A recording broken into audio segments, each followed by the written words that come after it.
Damn.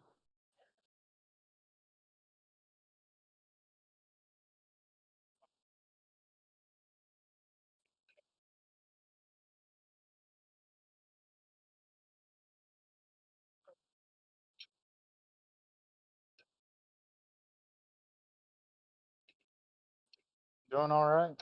Doing good.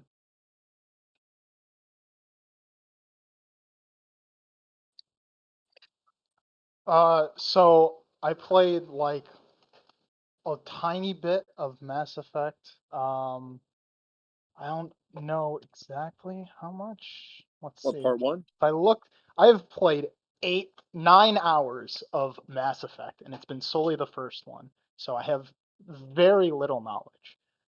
In terms of Star Wars, I have read many of the books.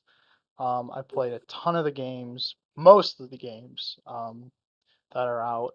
I think the main ones I've missed are a few of the ones that are console exclusive and some of the new ones. But I played a lot of the games, read a lot of the books, read even more of the comics, so I'm very familiar with the Star Wars universe.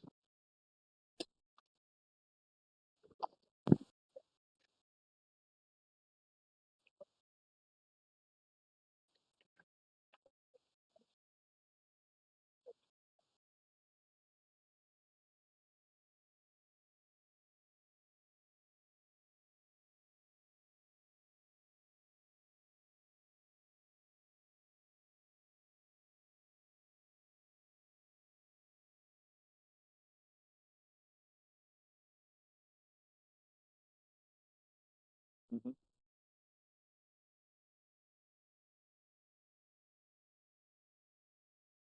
I'm doing great, and I feel like I'm an expert in both subjects.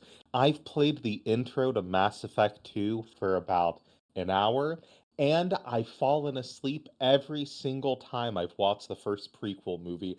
So you can say I'm a little bit of an expert in these subjects, and I'm ready to give my fully unfiltered, unbiased, and highly in depth opinion on everything. All right.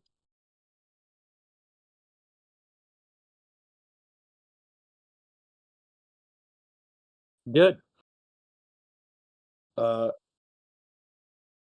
Uh, I am barely familiar with Mass Effect. My knowledge is memes and clips. Uh, and I'm much more familiar with Star Wars. I've watched movies 1 through 7, I believe. Yeah, wow. yeah, yeah. And I had a nice birthday yesterday, so wish me happy birthday. Yes,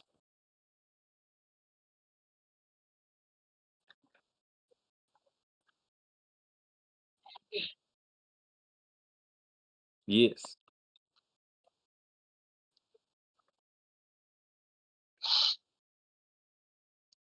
Wow, showing your birthday. Wow. Yeah. It was yesterday. How dare you not wish me one?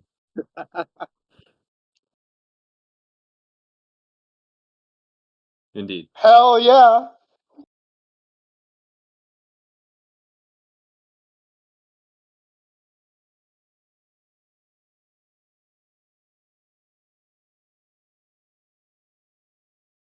Absolutely, it's great to be here. I love actually debating these kind of topics here. My familiarity with both topics here, I've glanced and played a little bit of Mass Effect. I've seen a little bit of lore into it. I did just have a crash course on all the players that we are bringing into this now, so I have that under my belt. When it comes to Star Wars, though, I've read most of the comics. I have seen all of the films. Sadly, yes, all of the films. I've seen the I even seen the Christmas special. That is not to be mentioned. I have played most of the games, mainly the newer ones. I have also dabbled in the Old Republic, so I am pretty knowledgeable on Star Wars, and I'm here to defend that.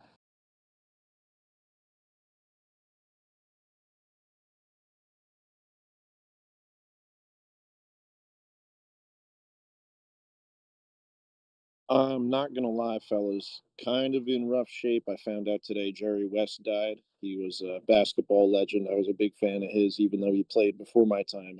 Like the old footage. I read his book too recently. That it's an autobiography called West by West. But beyond that, I mean, we'll probably pick up. My mood will probably pick up throughout this stream. I'm thinking when we first announced this topic, I thought, the Star Wars guys are going to wipe the floor with the Mass Effect guys because I just wasn't that familiar with them. Most of what I knew came from like a BitChute video that basically called the Krogans a bunch of simps. But then, I do you start learning about these abilities, these power ups, and different things you could implement, and wondering how they could have potentially affect like against a Star Wars guy. You're like, all right, yeah, I think we got ourselves a game here. This is going to be interesting. So yeah, as always, excited to be here. I'm happy to get into it.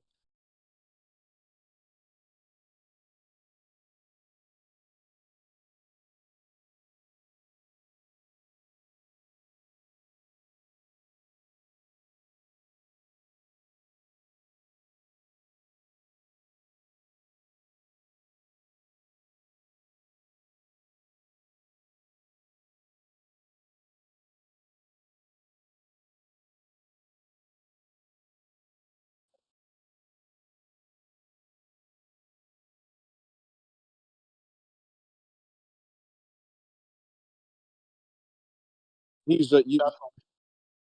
you know the NBA logo. That's him. Like that's how great Huh. he was. Yeah. All right. Dang. Yeah.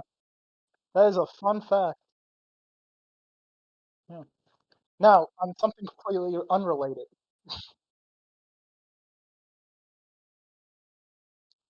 Oh, can hear King. Oh, fun. Well, while you can't hear King, I just want to point out Niall Farias being a true scholar of, both film and cinema to realize that Chewbacca's family roaring with no subtitles is just it's a real unexpected move to show the filmmakers true skill and intentions with random roaring for however long they roar in that special. It's Hey, truly an artistic masterpiece. you can express love in any language. Yeah, exactly. You So can for see how what's his face, Lumpy or whatever his name is, and the grandfather and all that stuff. I don't know. I didn't watch it. All right, chat. Well, sorry about the Haven't seen difficulties. cinema. We are trying to sort those out now. Hey kid, are you speaking? Awesome. If you're having trouble with it, you might have to take out the mic and then re-enlist it. Yep, I just did that in OBS. So, chat, I'm sorry about that. The first parts of this podcast are recorded, thankfully. I will upload this as a the recording of it, and we'll take the other live stream down when it's done. Let me know if you guys can hear me again. And if so, I guess I have to re-answer some of chat's questions because it's going to be interesting. I'm going to assume that they can hear me for now. OBS is showing I'm coming through now. So to answer Alex's question, isn't Mass Effect more Star Trek than Star Wars? Like I said earlier, no, it's not. There's way more mysticism and magic in Mass Effect than you'd expect. There's a lot of... Yep, they can hear you. They can hear me? Excellent. So there's a lot more magic that goes on in Mass Effect. There's a lot more predetermination, predestination. Biotics are just basically just magic. There's no way around it. They're a little more scientific magic, but it's still just magic. I understand that the idea that it's like 0G and allows you to manipulate the core elements is the wording they go behind it with, but it really is just magic. 0G stuff doesn't let you do what biotics let you do. 0G wouldn't let you mind control somebody, but you can with biotics. So it's a bit more like that. Also, because I know it's going to be asked, no, we did not throw Warhammer in this thing yet. There's too much Warhammer lore to even start, to be honest. We'd have to, just pick a few factions, and any equivalent person in Warhammer would beat a straight-up fight, because Warhammer is stupid and silly. It's fun, Indeed. but it's meant to be insane. Yeah. No, it's absurd. And then we'd have to let in that weirdo back on the show. Exactly. So, Titan back. Have him, yeah. Gross. I mean, I know Warhammer somewhat. Yeah. Exactly. Yeah, but Titan's like... Also, he spends... very based... Yeah. Not Alfarius. Again, mentioning B. Arthur singing about the Empire shutting down her bar. I'm glad someone is cultured enough to see the Star Wars holiday special. Pip said he saw it, so Yeah. Yes. Well, Horrible. someone in chat has seen it at least. that's fair. You know, I know Pip said he saw it, but still. I would like to make a side Not announcement. Alfarius Well, is talking about his we love have of it. So. we have an additional guest today. Costello saw that I was streaming. He Holy decided crap. to hang out with me. So if Oh. he has any input, I'll pass it on. Excellent. Right? I look forward to Costello. He has some spicy opinions. I'm willing to risk a ban for Costello. All right. So, you all might be considering what the actual rules for this matchup's going to be. I'll be as brief as I can. So, if you're in my server, there's currently a special room active that lists all the combatants. Otherwise, we will bring them up on stream one at a time so you can see who's facing who. All the combatants were chosen because either they were highly iconic, or, I'm going to be honest, I went to several websites, found different character ranks, picked the highest characters that they had, or they would make really good matchups or like iconic fightings against each other. We had to split Commander Shepard into 3 because we kept arguing over which Commander Shepard we should use. So we have a Commander Shepard who's fully soldier, a Commander Shepard who's fully biotic, and a Commander Shepard who's fully tech. We did not do all the mixed classes because that would have just been half the list as Commander Shepard, and it would have been unfair to everybody else having to constantly fight Commander Shepards because he's kind of a badass. Next, I'm going to click through the next slide. There we go. So here's how the things are going to work. There's going to be 3 rounds for each pair. Round 1 is like this shown here. It is an arena. It's a floating platform. It's what's natural and needed for life support. So if we spawned Darth Vader, who will be in this bout, on this platform, he would only have his life support suit. Nothing else. No lightsaber, no TIE fighter, not all the armor he wears. If you spawn somebody like Javik would basically just be in normal clothes. He wouldn't have his protein guns, none of the weird tech that they have. This is a fair fight for people who are at their base power. Next is round 2. The arena is a neutral environment. It's either forests, deserts, underwater, whatever would make it so the combatants don't have any strong advantages against each other. Then they only get what's their basic kit. This is what's like iconic to them. Vader would get his full suit of armor, his lightsaber, and maybe his TIE fighter. Then like Javik, if we go up him again, he'd get his armor and his gun and all of his knowledge that he would normally use. Then round 3 is where it gets nutty. Both of them are dropped on a planet and get to have access to everything. Darth Vader would get his Superstar Destroyer, the 501st, and probably a couple, more access to the resources of the Empire. Javik would probably be able to call in the Normandy and have some of his friends like Shepard maybe show up. I don't think I want to have character tag-ins very often, but the idea that they can access certain like resources is how. All right. Excellent. And with that, drum roll please. Round 1. Luke Skywalker versus Commander Shepard as a soldier. So, hi everybody. Also, I do want to comment before we get into it. Not all furious. I really like the Eldritch Asari theory as a theory. I don't like it being real. I think it's a fun conspiracy theory in universe, but I don't want it to be true. That's some hyper deep lore for anybody who doesn't know. Since most of you haven't played Mass Effect, I won't spoil it for you. But yes, so Commander Shepard versus Luke. These two were picked because they're the iconic good boys of their settings. Luke is the face, and I would say Soldier Shepard is definitely the face. I know you probably didn't play Soldier Shepard, but 97% of people played Soldier Shepard, so he's the iconic pick. Soldier Shepard's definitely the face, yeah. Yep. All right. So, knowing that, let's start with a couple of their abilities. I think that we should start with Luke, since most of you guys are familiar with that. I've been talking a lot lately, so I would like one of you guys to go on. Tell me a little bit about Luke Skywalker. What do you think about him? I think he's the archetypal, like, hero, everything like that. He goes on the journey and everything, and he comes out on top, and everyone's rooting for him. Like you said, he's the face of the franchise, the good boy that we all knew and loved back in the heyday of Star Wars. Not sure what he's up to now, though. But yeah, I think at this stage he's got let's see, not his lightsaber. He's just got the Force and whatever physical discipline he might. Yep, in round 1, it'd just Mhm. be him as himself. He'd probably have his robes on and be nice. He doesn't have to be naked. No lightsaber. How Yeah. old are we talking, Luke? Yeah, So this- I'd say is let's this take a Luke at his movie? prime. Well, Probably prime. just after Prime Return of the Jedi, I think is when he's at his best. Return of the Jedi. After Return of the Jedi is not his prime. Yeah, no. His prime is much, much later. Yeah, his prime is like just like as he's beating Vader and Palpatine. Like that's around prime.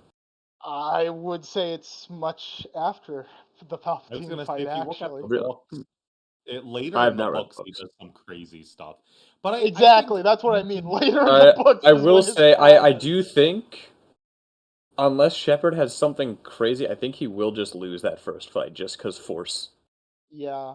Oh, absolutely. Like it's spawn in, Shepard flies off the stage from a Force push, end scene. I do That's think if we're that's Also, go ahead. That's ignoring some of the other powers, but yeah, like even if he just had Well, Force push, yeah. here's a question: is he allowed to strike first, or does Shepard have to get a single punch in first? Is it turn based? Oh, I think Is Luke it definitely. turn- So I think that both Shepard has combatants higher know. initiative. Wait, hang on. So just to make it fair, because otherwise people would just sit there and like ruin each other's life.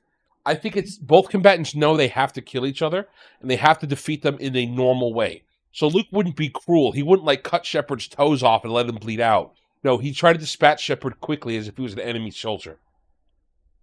Then Yeah. then naked soul. I'm sure, like in a fist fight, naked Shepard soldier, because he's a soldier, could probably punch Luke to death if they're both unarmed.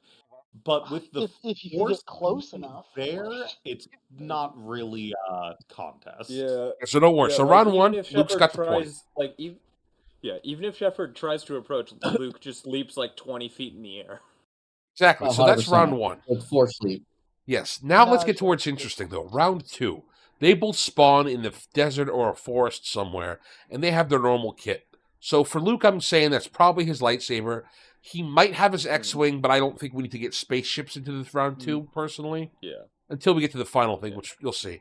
But You I could think also Luke, maybe argue he gets like a blaster, but I think he sure, drops you that could later give on. Luke a single blaster, but his lightsaber and a blaster. Anything else you guys think Luke should have? Yeah, that's probably fair. So It'd be more of a lightsaber. Yeah. Just because of him being more a Jedi. lightsaber than Sure. blaster. Here's So an Shepard important gets question. access to a sniper rifle, a shotgun, a undermounted rocket. Technically, that's what we're going to do with the grenade shot. Several grenades, a pistol, an assault rifle, and an SMG. Because that soldier Shepard can carry every gun at once. He also has access to an ability that can basically cause your arms to explode and catch fire. Is this All right. Mass Effect So- 3 Shepard? Because in 3, don't they replace all of the guns with laser guns? They're not laser guns. They actually still use the same Oh, guns. really? They just have heat sinks. You can get a laser gun. Okay, so So that makes it a lot harder for Luke. yeah. A So lot just so harder. those of you who don't know, It does, yeah. yeah, Mass Effect weapons are really cool. In the first game, the way that they work, this is technically how they work in later games, but I'll explain. They take a tungsten block that's inside the gun, and it shaves off small pieces of it. It then fires it out of the gun going near the speed of light. The first game, this gave you infinite ammo. Guns would just overheat. In the second game and onwards, guns still have infinite ammo and overheat. However, because it takes so long for guns to cool off, they started developing heat sinks, which allow you to heat these like basically batteries up and eject them out of your gun, which does still give you infinite ammo, but you just also have to reload because it's just weird like that. Yeah. But canonically, it's still taking pieces of metal and putting them at near hypersonic speeds. Right. So, I just want to pause for 1 second and point out Alex Gomez. He says Shepard just needs to wait till Luke ages and acts out of character. Now, typically, this would be a great strategy, except we're not doing Disney canon. So, unfortunately, this strategy actually works in the opposite direction, where Luke just gets more wise and more powerful. So that's unfortunately not a recommended move for Shepard in this instance. Yeah. old strategy cotton, it did not pay off. It would not pay off. It would, in fact, make things much worse. So, A fucking dodgeball reference in this? of Really? course, dodgeball's great.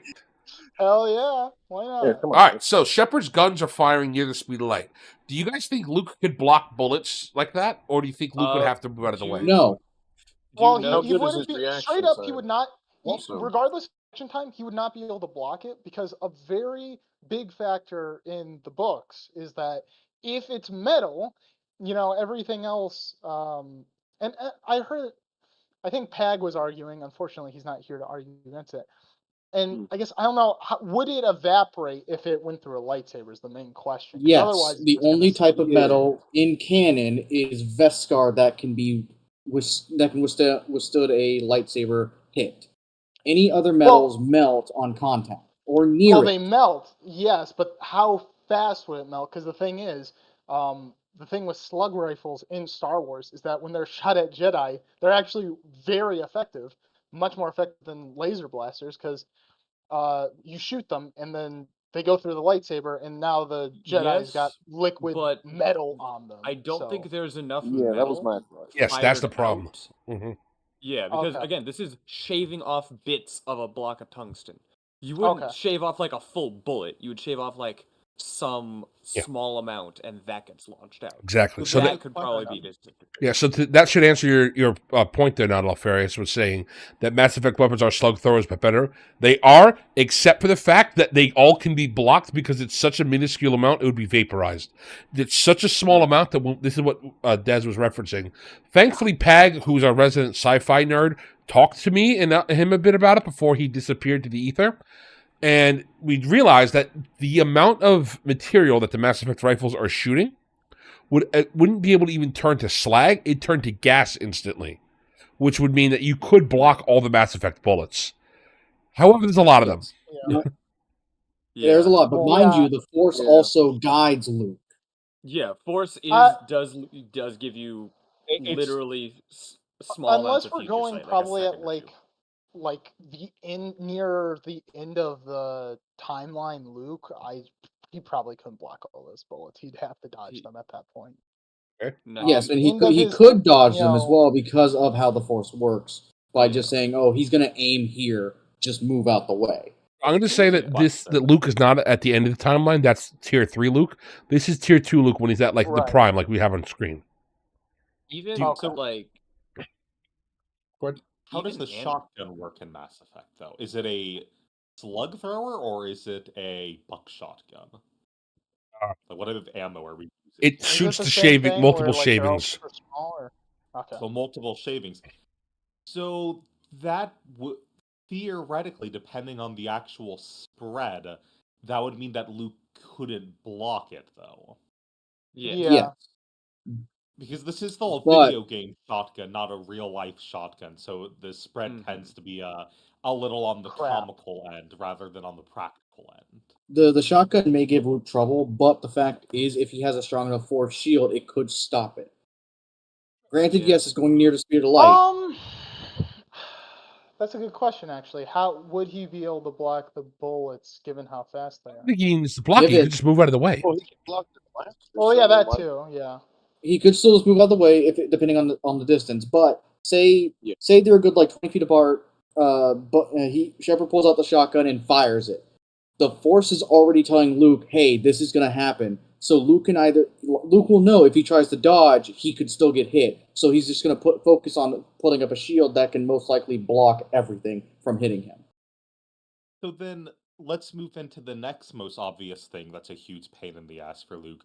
What type of grenades does Shepard have? Because depending on that, this goes from difficult but Luke probably wins to a different story altogether. Yes, I'm not absolutely. sure. Like, If would they're the grenades timed be a grenades, huge deal? Because like, yeah.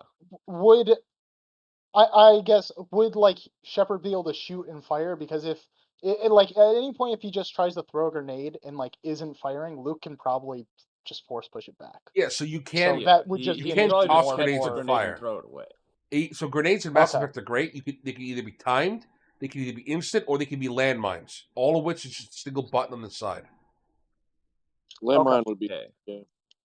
Well, landmines would basically be worthless because Luke could just jump over to the spot. pretty Yeah, easily. Luke could probably avoid the landmines. That'd be Well, useful. but Absolutely. The other two would You can you make guys that jump. are possibly you guys cause are problems. I think you might be underestimating the use of landmines. Landmines aren't usually for like hitting someone for sure. They make it so you can't go somewhere. See, they're That's the deniable main access. Yeah. Yeah. They funnel Luke. Yes, Well, and that's what makes it difficult for they- Luke, especially with the Shepard getting you said a rocket launcher at one point. Technically, he's got an underbarrel grenade launcher. It functions like a Grenade rocket launcher for launcher, yeah. people's questions. Okay, that. So say if Luke steps on a landmine that he just overlooked because he was focusing mainly on Shepard, but he manages to dodge the explosion and not get hurt by it. Shepard, with his skills and training, could then damage Luke with any bullets, weapon, or even that grenade Yeah. launcher in air if Luke cannot react fast enough to put up a force shield. Even if he Next does put problem. up a force shield, it does send him flying. So The the next thing problem with you got to mines remember yes, they is, can like limit your spaces. well, hang on a but, second. like, I don't think Luke unless can it's actually like kill Shepard. Mhm. Because if Luke gets into melee with Shepard, Shepard's Omni Blade probably can block a hit or two from the lightsaber. Because it's made out of hard light. If it can block it just for a few seconds, I think that gives Shepard a chance to whip out his pistol or something else. And Shepard is trained to do that already. He's already trained to pull out his gun while using the Omni Blade. Do you think he could pull out the blade without It's a or pull one-handed out the thing. pistol? I mean, without So here's right. another But like, thing, could he though. pull We've out the been pistol talking- without getting it like? We've been sliced talking off? a lot about Luke versus Shepard's weapons. What about Shepard versus the Force? That's the thing that I think makes it difficult for Shepard. Is he's fought a lot of biotics, very powerful. I would argue some biotics that possibly are more powerful than even Luke he's fought. But Shepard, the way the Force works, can kind of dominate Shepard in a way he's not ready for. You wouldn't be able to mind control Shepard, but Shepard can't stop a tree flung at him. Yeah. Oh, I assume Luke's smart enough to create a sandstorm if he's in the desert and hurl that at Shepard. Yeah. Yeah, Yep. like whatever environment it is, unless something's like, unless there's literally nothing, stuff is getting thrown at Shepard. Like, Yeah, like absolutely. even we're in an ice tundra. Luke carves up a bunch of ice and launches it at Shepard. Yeah. I want to like- take a little side tangent because I was looking at the different grenades in the series. Please do. Apparently in 3 there are PvP only grenades, which I didn't even know 3 had PvP. Oh, it's great. And one of the grenades is it's called Nightshade Blades. You launch a short-range volley of venom-tipped blades to paralyze non-shielded targets. That sounds like it would be a pain in the ass to deal with. I don't know if we want to count that as something Shepard would have, because it's multiplayer only, so in theory he probably wouldn't should. have it. I would say Yeah. basic. And Oh, he even had then, that. it says non-shield, and Luke can put up a force shield. But that's different than a Mass Effect shield. I wouldn't include multiplayer because like unless it was like, I'm sure there's some novelization or something, and unless it was in that, I wouldn't count. Well, it. I think It seems multiplayer weird, will like- count eventually, but not for this. Yeah, maybe Not for round not 2. for this. Mostly Yeah, round cluster 2. grenades, frag grenades, incin grenades, flashbangs, anti-gravity grenades, lift grenades. That's pretty cool. Oh yeah. Yeah.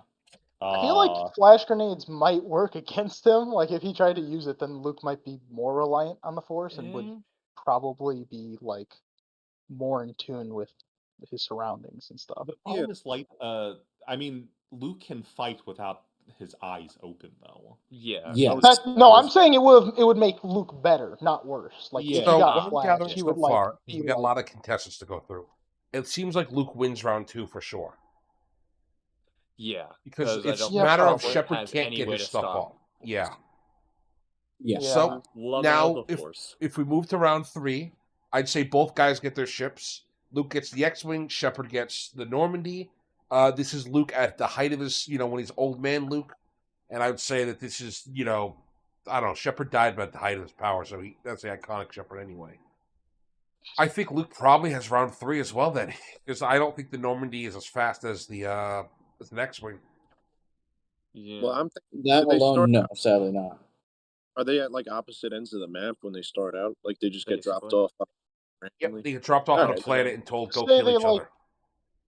Yeah, Oh, or like actually- they or Yeah, Luke like and- hyperspaces in or something could Yeah, also work. I another don't know. thing is, would Luke get R2-D2? Because if so, then the ship can go on its own with R2-D2, and he can also fight Luke separately. I mean, Yeah, he Because could. Shepard would get Joker. The two ships would have a space battle and be back to the ground battle. And if that's the case, then Luke wins the ground battle. We already established.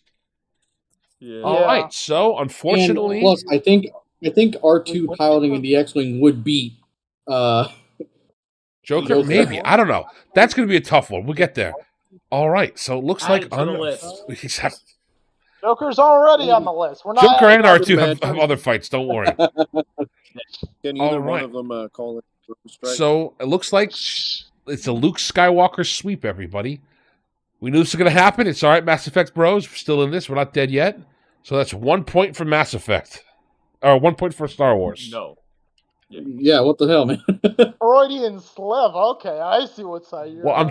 I was typing the word Mass Effect in my tally thing right now. So I'm not sure if the TIE fighter really beats the Normandy, but I don't know how. The thing is, how ships work in Star Wars, though, it's really weird.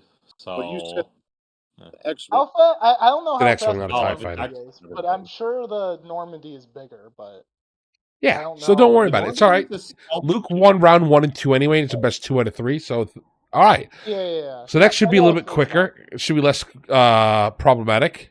Next up, we have Yoda versus Commander Shepard as a biotic. I think that Yoda's going to have this if Luke can have this. Yeah, like And plus, Yoda's also stronger in the Force. Yoda's like a lot better. Yeah. But what biotic powers does Shepard actually get?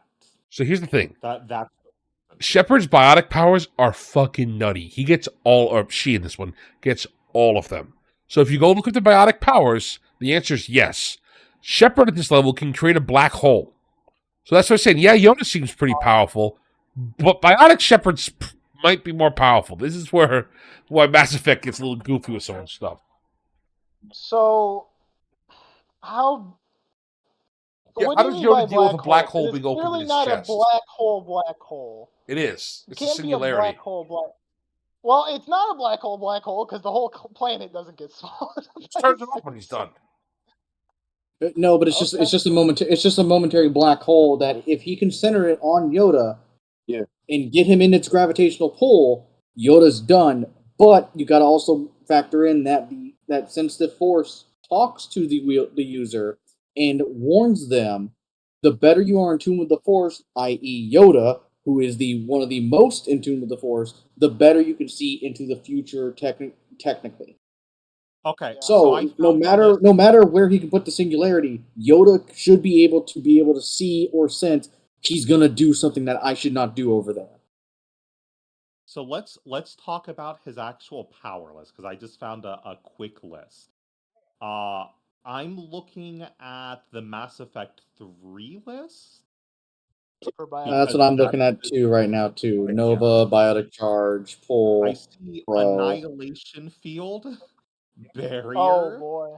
Okay. Biotic hammer, orbs, protection, /sphere, create cluster grenades. What the fuck? Dark channel. I don't know what that means. Dominate people. That's suck health out of enemies. Awesome. Oh, that's just like a Star Wars power. Well, yeah, Yoda might be in trouble here. I see singularity. Stasis, being able to freeze people. That's pretty bad. Oh, he has his own force throw. That's neat. Warp, so he can teleport. The biotic barrier that prevents biotic power from activating. So, Let's this feels like it's going to be basically like a who draws first. Yeah. Who do we think draws first? Shepard, yeah. Okay. Shepard. And the reason is, and I'll tell you why, Yoda always takes too long to do anything. That's the entire reason Anakin fell. And Shepard has Renegade and Paragon moments where in the middle of a conversation you can pull the trigger and punch somebody in the mouth. Shepard is and they asked the developers and they said every single one of those is canon. Every single Paragon and Renegade trigger is canon. So the fact that they're all canon means Shepard constantly is interrupting people and just throwing haymakers. if that's the personality of Shepard, no way she's not going to just immediately say, "Oh, a little green thing, annihilation." Okay. What a horrifying list of powers. Maybe I will play Mass Effect. Oh yeah, Yeah. it's canonical that in Mass Effect you can split people's like body parts down to the atoms. Hold Isn't there on. also a species of aren't the hot blue chicks, aren't they all illusionists? Sorry, they're not all illusionists. They all are sexy and wizards. And we'll get to a couple of the blue chicks. Don't worry. Some of the more powerful blue Okay. chicks are actually Oh on dear, this list. sorry. Don't worry, they're on this list. So, Hmm. I'm gonna have to mark it down. Femshep killed Yoda. Very Wow. sad. All right. And honestly, I think if Yoda loses the first, which I'm not even sure on, but every fight after that, yeah, he's gonna lose because he I mean, has the nothing second else that fight, he really like, gets. second fight's gonna be exactly the same because like the Second fight is gear. Shepard gets more shit. If Yeah. Shepard gets guns and armor. It's like the first two fights is just gonna be who draws first, and if it's Shepard, then Shepard wins. Like, Yeah. this is Even not if we say fight- Third, I guess 50-50? you could argue. Well, Yeah. I think the third one, Shepard wins because Yoda doesn't have a spaceship. Shepard gets to Normandy. Yoda Yeah. does have a spaceship. He has his tiny Yeah, it's crappy not what's it worth called? Okay, I'm pretty sure Yeah, that if no, I it's threw not good. Don't get me wrong. I'm Don't pretty get me sure a wrong. baseball He can still take Yoda's loses. ship down. Whoa. It's not a good ship. It's a ship. Okay. It's Yeah. fair. Okay. He's It's flying just around in a looking star. at the Normandy, it can't really fight either. Yeah. But so I guess if they both have ships that can't fight, it's kind of goes back No, to ground well, battle again. no, yeah, you can't. That ship doesn't fight. Does All it? right. Yeah. Nobody can fight. It's just not good at fighting. All right. So next round. Yeah. Anakin versus Commander Shepard with tech. So the reason these two are put here is because they both are really good with machines. Commander Shepard with tech is scary. You remember earlier when I said that he could light your nervous system on fire? That's the power he has. However, round one, 100% is Anakin. Commander Shepard tech is even weaker than Commander Shepard soldier because he doesn't have all of his cool Commander Shepard muscle powers.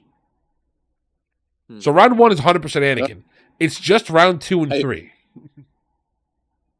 Okay. What's round 2? I guess like what do they get? Well, does he get? So it's Anakin. It's not Darth Vader. Anakin has insane force powers, so like I kind of feel like he probably wins the second. He's like one. a guy with the Anakin literally canonically out connections or whatever's or out midichlorians or whatever's Yoda. Well, not only that, there's a comic where like two giant what is it? I think two giant like flying platforms, and I think he slams them together, or like slams missiles into it, which is kind of insane. Yeah. So looking at the tech skill tree, there's a lot of things to like overcharge his shield, summon drones, fire off elemental blasts like a cryo blast, defense matrix, energy draining, flamethrowers. So it's a lot of very cool skills, very like practical like skills. And they would be really good if he got the jump on Anakin, because usually the whole thing, especially once we get down to like the robots, they always talk about how the best way to kill a Jedi is when they're not when they're surprised. So if this was a surprise fight, Shepard has a pretty good chance. But since this is an even playing field, these abilities are really good. He probably lives and survives longer than Soldier Shepard, just because he has so many more defensive options, like freezing people in a second and going invisible and stuff. But he probably isn't going to land a killing blow. I think Anakin is just a scary monster on top of that. The thing that the things that I think of is the fact that Anakin threw a thing there. I think of his rage in the in Clone Wars, not the Clone Wars, where when he got pissed, he just literally just crushed a guy's head basically. You I know, Yeah. remember. I Yeah. distinctly remember at one if he point gets some pissed, like it's just over. If he's yeah not some pissed, he's still immensely powerful. yeah there were Like these like more than two enough to kill divine-ish himself. entities that were once like threatening Ahsoka and fucking Oh, you're talking about that arc. Yeah, yeah, yeah yeah. I that got he you. just literally grabbed both of these beings and was like, nah, fuck off. Yeah. Yeah. Yes, Anakin's pretty because cool. in that He arc, he was.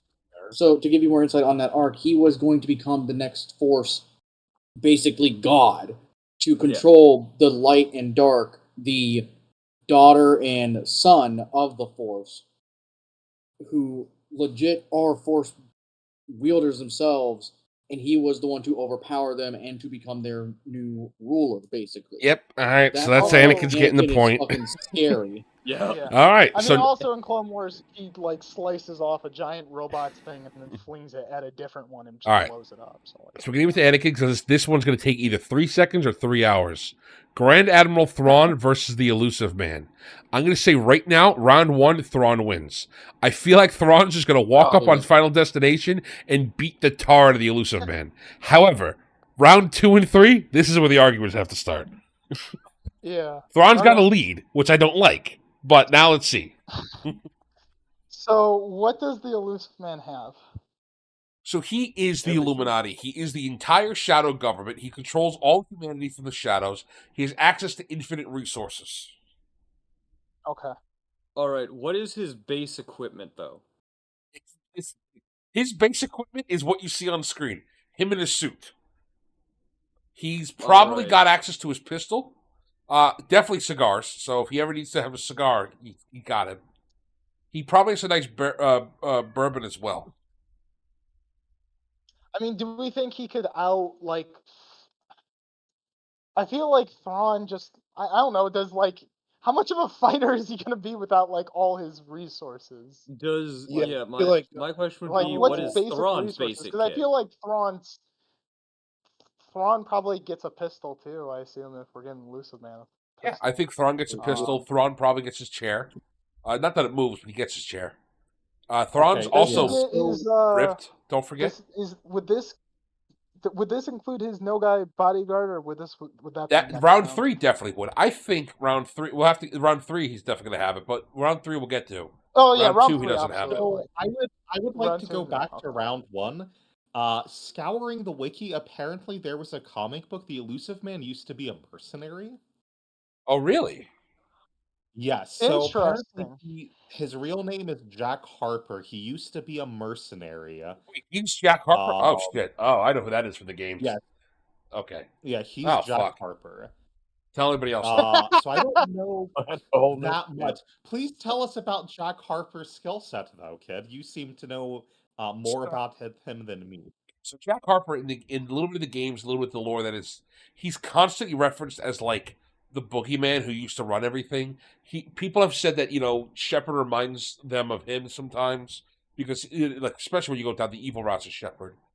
He's noted as being a human who tore through the galaxy and took no, didn't take no for an answer.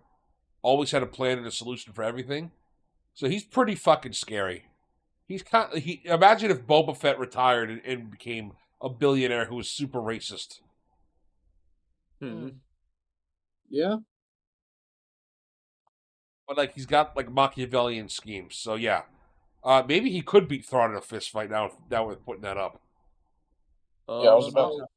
That brings a Seeing whole new perspective into round 1 because you think about him as a guy who's like behind the scenes and elusive, obviously, but he does have those skills that he's learned. So who knows? Oof. here's an image of him with machine pistols gunning down aliens from the wiki. So I guess in round 2, if it's Thrawn has a pistol and he has machine guns, I think he probably wins round 2. I I'm feel not like he might Thrawn win. does have Based on what you're training, I saying, will point out. But I don't know how much training he has with like fighting, because most Thrawn is like more Thrawn from what I've read isn't too much of a hand-to-hand fighter as much. A lot of his impressive feats come from him, just with his mind. I don't know if he has enough to beat him without the resources of, his bodyguard and like the big stuff he Um, gets later on. I mean, apparently dueled someone. Thrawn apparently dueled someone who was in charge of a martial art dojo. Is this canon or EU? Because I know in the new canon he gets a lot more physical, but I don't know how It's much some that kind of comic is that in I'm looking EU. at. Yeah, I was gonna say I still think Thrawn wins round one. I don't. Without weapons, Thrawn is immensely. He besides being an alien, he's immensely strong, and he specifically practices unarmed fighting all the time. Round one, I think, is Okay. Thrawn. Round two, with the machine pistols and some of the other tech and biotics he has, I think the Elusive Man takes round two. Round I'm three is fine the with that. real big question. So now it's 1-1. Now we got a fight on our hands, So boys. okay, so what do they get is a big question that we now have to get into. Yeah. I don't know. So I think, This is for round 3. Yep. I think Yeah, we're on round to three round three. depends on what planet. So Thrawn round would have a Star Destroyer at minimum. Definitely have the Chimera. You're right. Thrawn, I feel like he would have to have his Chimera. That's his iconic ship. Let's say it's a fleet battle, just for the sake of it. Okay. How do ships in Mass Effect work? Because that's the big thing. Because the thing is, the ships in Star Wars are very cool and powerful, but they're very, very short range. Is Ships that a in Mass thing in Effect are Mass much more like Effect? Starsea. Then Mass Effect. Then it's not really a contest. Because if it's like Starsea at all, I mean, are they fighting like light seconds away? Because Star Wars, it's They're all not as knife far fighting. away. There still would be knife fighting range in Starsea, but they're much longer range. They pack way bigger of a punch.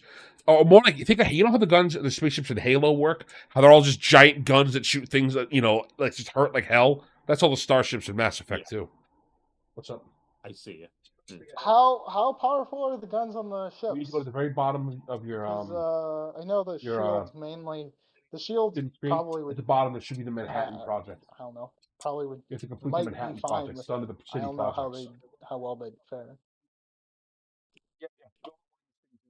I don't know. I think it doesn't matter how powerful the guns are versus actually the defense of the ships against the other ones. You know, Well, because that's I what feel I like mean. you're both designed to fight with ships. That's more my question. How I think that Mass are the Effect. ships gonna are the Mass Effect ships gonna be able to penetrate a Star Destroyer? Is my main question. Definitely. Okay. They could, because Star Wars ships have horrible shields. That's the other thing to remember. Star Wars has got the worst shield tech ever. Mass Effect actually has really good shield technology for their ships. You could survive some crazy stuff. Like the Mass Effect shields, you can ram into stuff and your shield won't break. Or Star Wars, you slightly clip something, your ship explodes. Well, that's mainly because the Star Wars shields go based on speed. So like slow stuff can get through, but Yeah, fast Mass stuff Effect has can't. missiles and stuff to help with that. So they definitely would. So yeah, that should be okay. Yeah, that wouldn't be. So I think the Mass Effect has better defensive shields. Star Wars has better offensive. I don't know who would win that. I think maybe Mass Effect probably has longer range. But the other side of the coin is I think Thrawn is a better naval tactician than the Elusive Man is. I was gonna say if he has like even a semblance of how Earth typically fights, like he'd make a plan according to that. Because the whole thing with Thrawn is he loved like finding the culture and then because he knows the culture or this like something about the species, whether based on the culture or whatever, like he'd just make a plan that would exploit some like inherent fear from the culture. Yeah, I guess now that Most it's round, famous in the opening fight in the first Thrawn book. So a dreadnought in Mass Effect fires missiles at 4,000 kilometers a second, which is 1.3% the speed of light. And each slug has the energy of 38 kilotons of TNT. So that range kind of puts Star Wars ships to shame. That's what I was saying. Like I said, it's way more like Starsea than it is like Star Wars. Yeah, there are people making comments. I feel like someone is very passionately typing something. I can't. Oh yeah, look. absolutely. So I'm gonna let you guys read that and think this over. But it really is sounding that even if Thrawn is a better tactician, there's too much of a tech difference. But I don't know. Maybe I'm wrong. So Don Ferris makes an interesting point. Kinetic barriers are completely useless against energy weapons. I think turbo lasers just one shots anything less than a Reaper. I actually, even if I would agree with that, Alfarius, the range is so great that it doesn't matter. The range that Mass Effect ships have would allow them to basically bombard and barrage and wear down anything that the Star Wars has until they get into what would be effective range for Star Wars.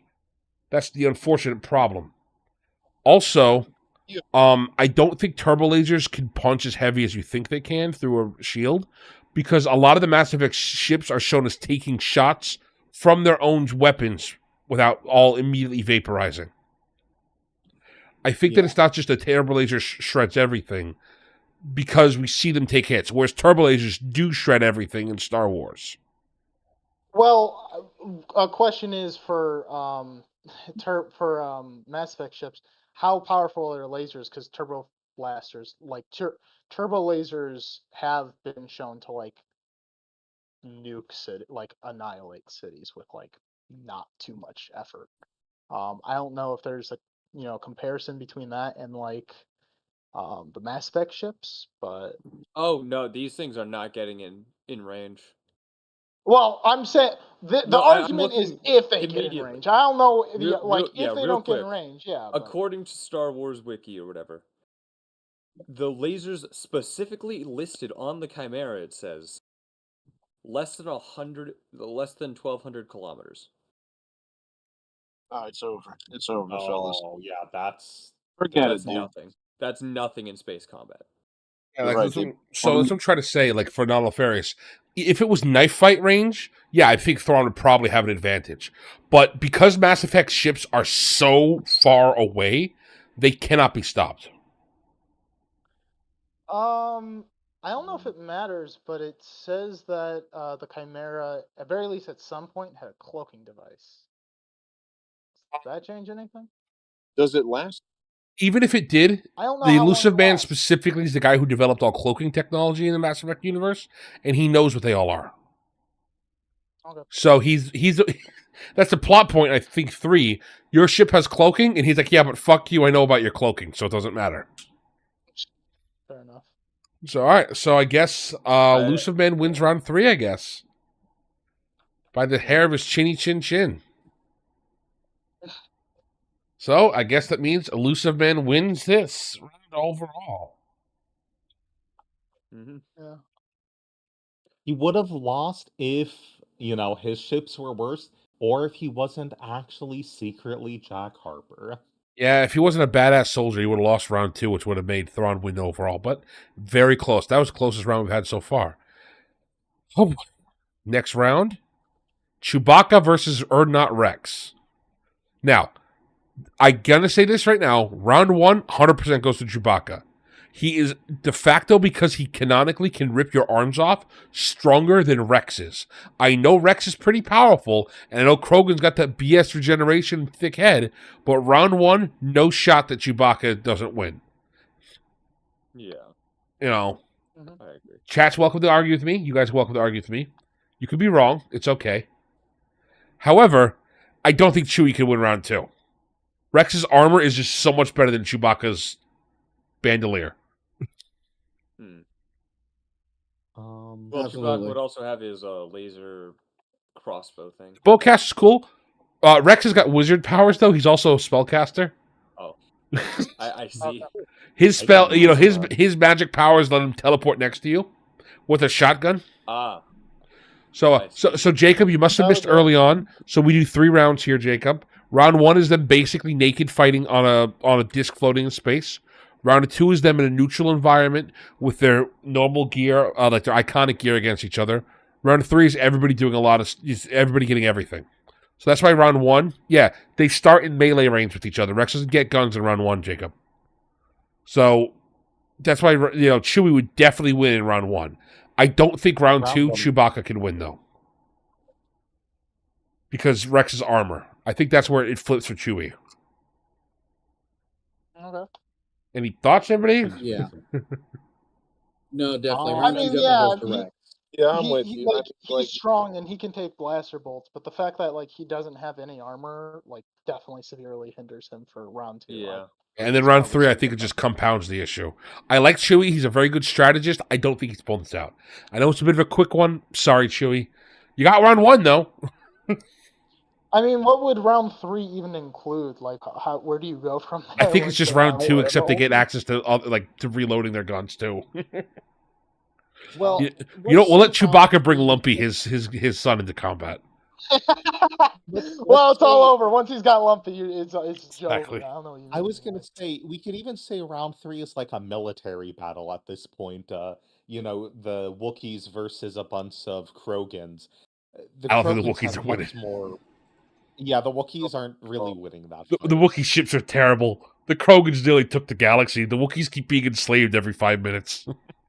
Yeah. And even if Yeah. it's like a That's just ground because the war, Wookiees are that good. Okay, that's not even their fault. All right. yeah. The next one, this was a suggested from chat, so this is the next one. Bosk versus Erd Not Grunt.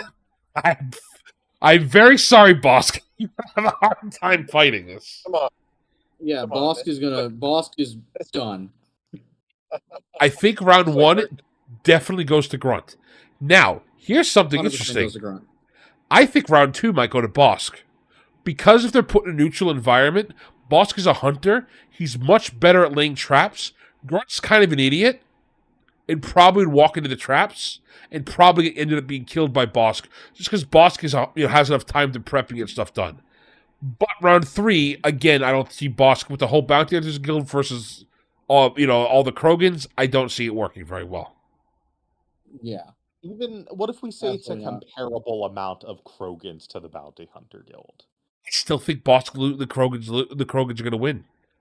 If they're fully kitted out, their armor's each Krogan in a normal circumstance, their armor is better than Boba Fett's. And only Boba Fett was armoring the whole Bounty Hunter Guild. So That's true. a Bosk gets round Wow. 2. I'll give him that much because he's a good hunter. And he can probably outwit and trap Grunt. I don't see him winning any other round though. Such is life in space. It is. Sorry, Bosk. Speaking of Boba Fett versus Garrus. This was quite a contentious one when I pitched it in the first chat. So, what are we thinking? I'm going to have to give first round Boba Boba Fett. Fett, baby. Well, we both talked over each other. Let's say it again. So, round 1, Boba naked Fett gear. versus who? Garrus Vakarian. The cricket man that every girl wants to romance. Oh, how much of a fighter is Garrus? Like, Oh, Garrus I is a don't know. cop. It doesn't seem like. Okay, yeah, he's a cop. He's an Boba Fett is a ex-soldier. bounty hunter, though. So. Yeah, Boba Fett He's is a an bounty hunter. ex-soldier. He's been a bounty hunter since he was like 12. Like, he's genetically modified from one of the best like bounty hunters and strongest specimens of humans like in the entire series. You know, that's not a force user, so Yeah. I don't Yeah, I really think see Boba it. Fett, Yeah, I his- think Boba Garrus- Fett's like, his his experience, like the career that he makes for himself, is just that much more intense. Like I would give it to him. All right, so round 1 is Garrus- Boba for sure. I'll give you that. I Yeah. think round 2, Garrus might have it though. And here's So why. Garrus is what does he get? Smart. He's What a do each one clever of them guy. get? So Garrus is incredibly smart. Garrus is also much got better guns. I would say right now, Mass Effect weapons are flat out better than a lot of Star Wars tech. He also has the same bounty hunter arc that Boba Fett goes on between Mass Effects 1 and 2. So he he gets called the Angel of Death because he shows up to Chicago and just starts killing all the gangsters so much that all 3 gangsters across the entire space station declare peace and declare jihad against him. That's how powerful he is. Imagine if all the Hutts stopped fighting just to kill Boba Fett. That's as powerful as Garrus, is. So I don't think Boba Fett's ever been that cool. And that's just him in round 2. That's Garrus at like not even his peak power. That's his average power level. Garrus has a Pretty very sure- cool arc. That's kind of his Depending thing. on Is what- he starts late, I but don't know yeah. what gear Boba Fett's getting, but I'm pretty sure Boba Fett has killed some Jedi. Yeah, he I don't has. know how that affects things, Yeah. but Garrus has killed hundreds of biotics, though. Also, being able Yes. to kill something tough does not equal being able to kill another person in a one-on-one fight. It's just like the Anakin Well, versus Shepard thing. he's Let's been. look at Mhm. well, think about Anakin versus Shepard. Who do you think is a bigger threat, the Reapers or the Empire? All right, so Like, Not Alfarius just donated $10. Uh, So immediately we have to do what he says. So he wants us to pull up Lair. Garrus's entry from the Lair of the Shadow Broker DLC. So let's find it. Yeah, let me see, because I actually don't know his background really. Shadow Broker dossier, But- Garrus Vicarian from Mass Effect. Okay.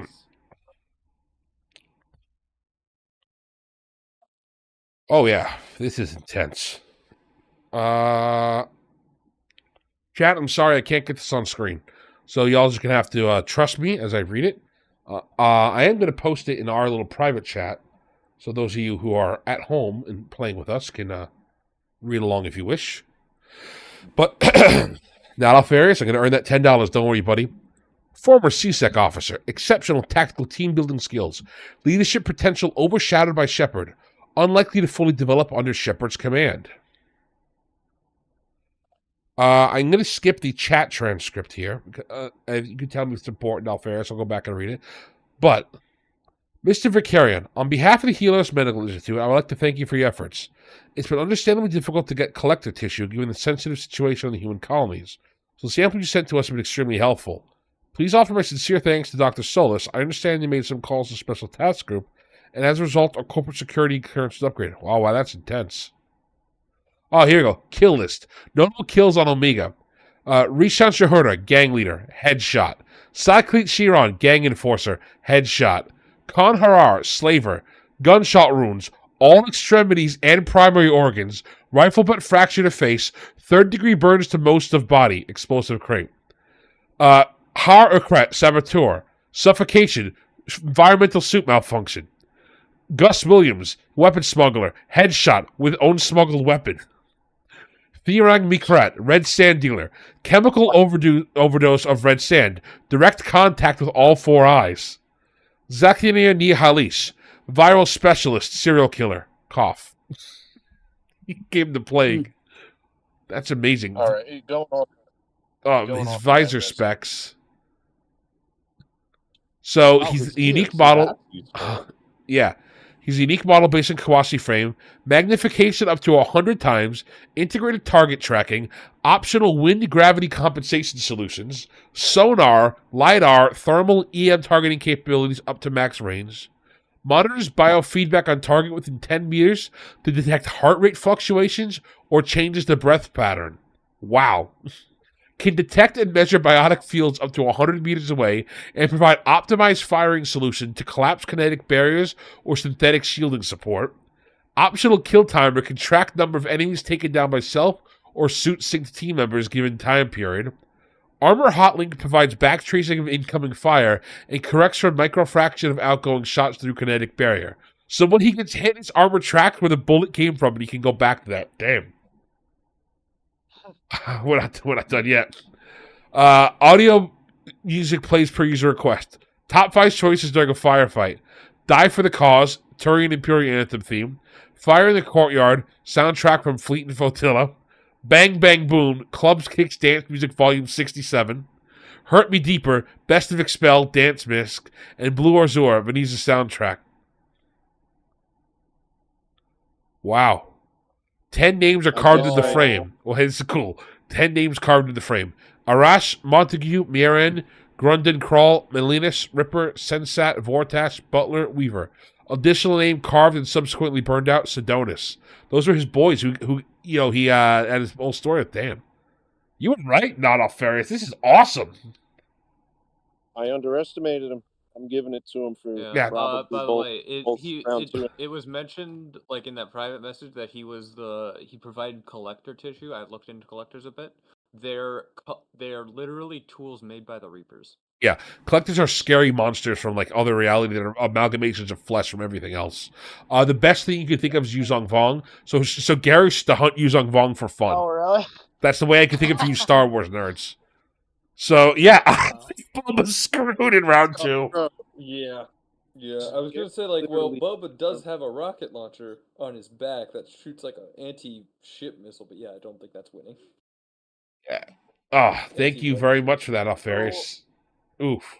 Yeah, Boba can definitely in a fight they can both kill each other, right? Like Yeah. I think this Yeah. baseline they're both perfectly capable of killing each other.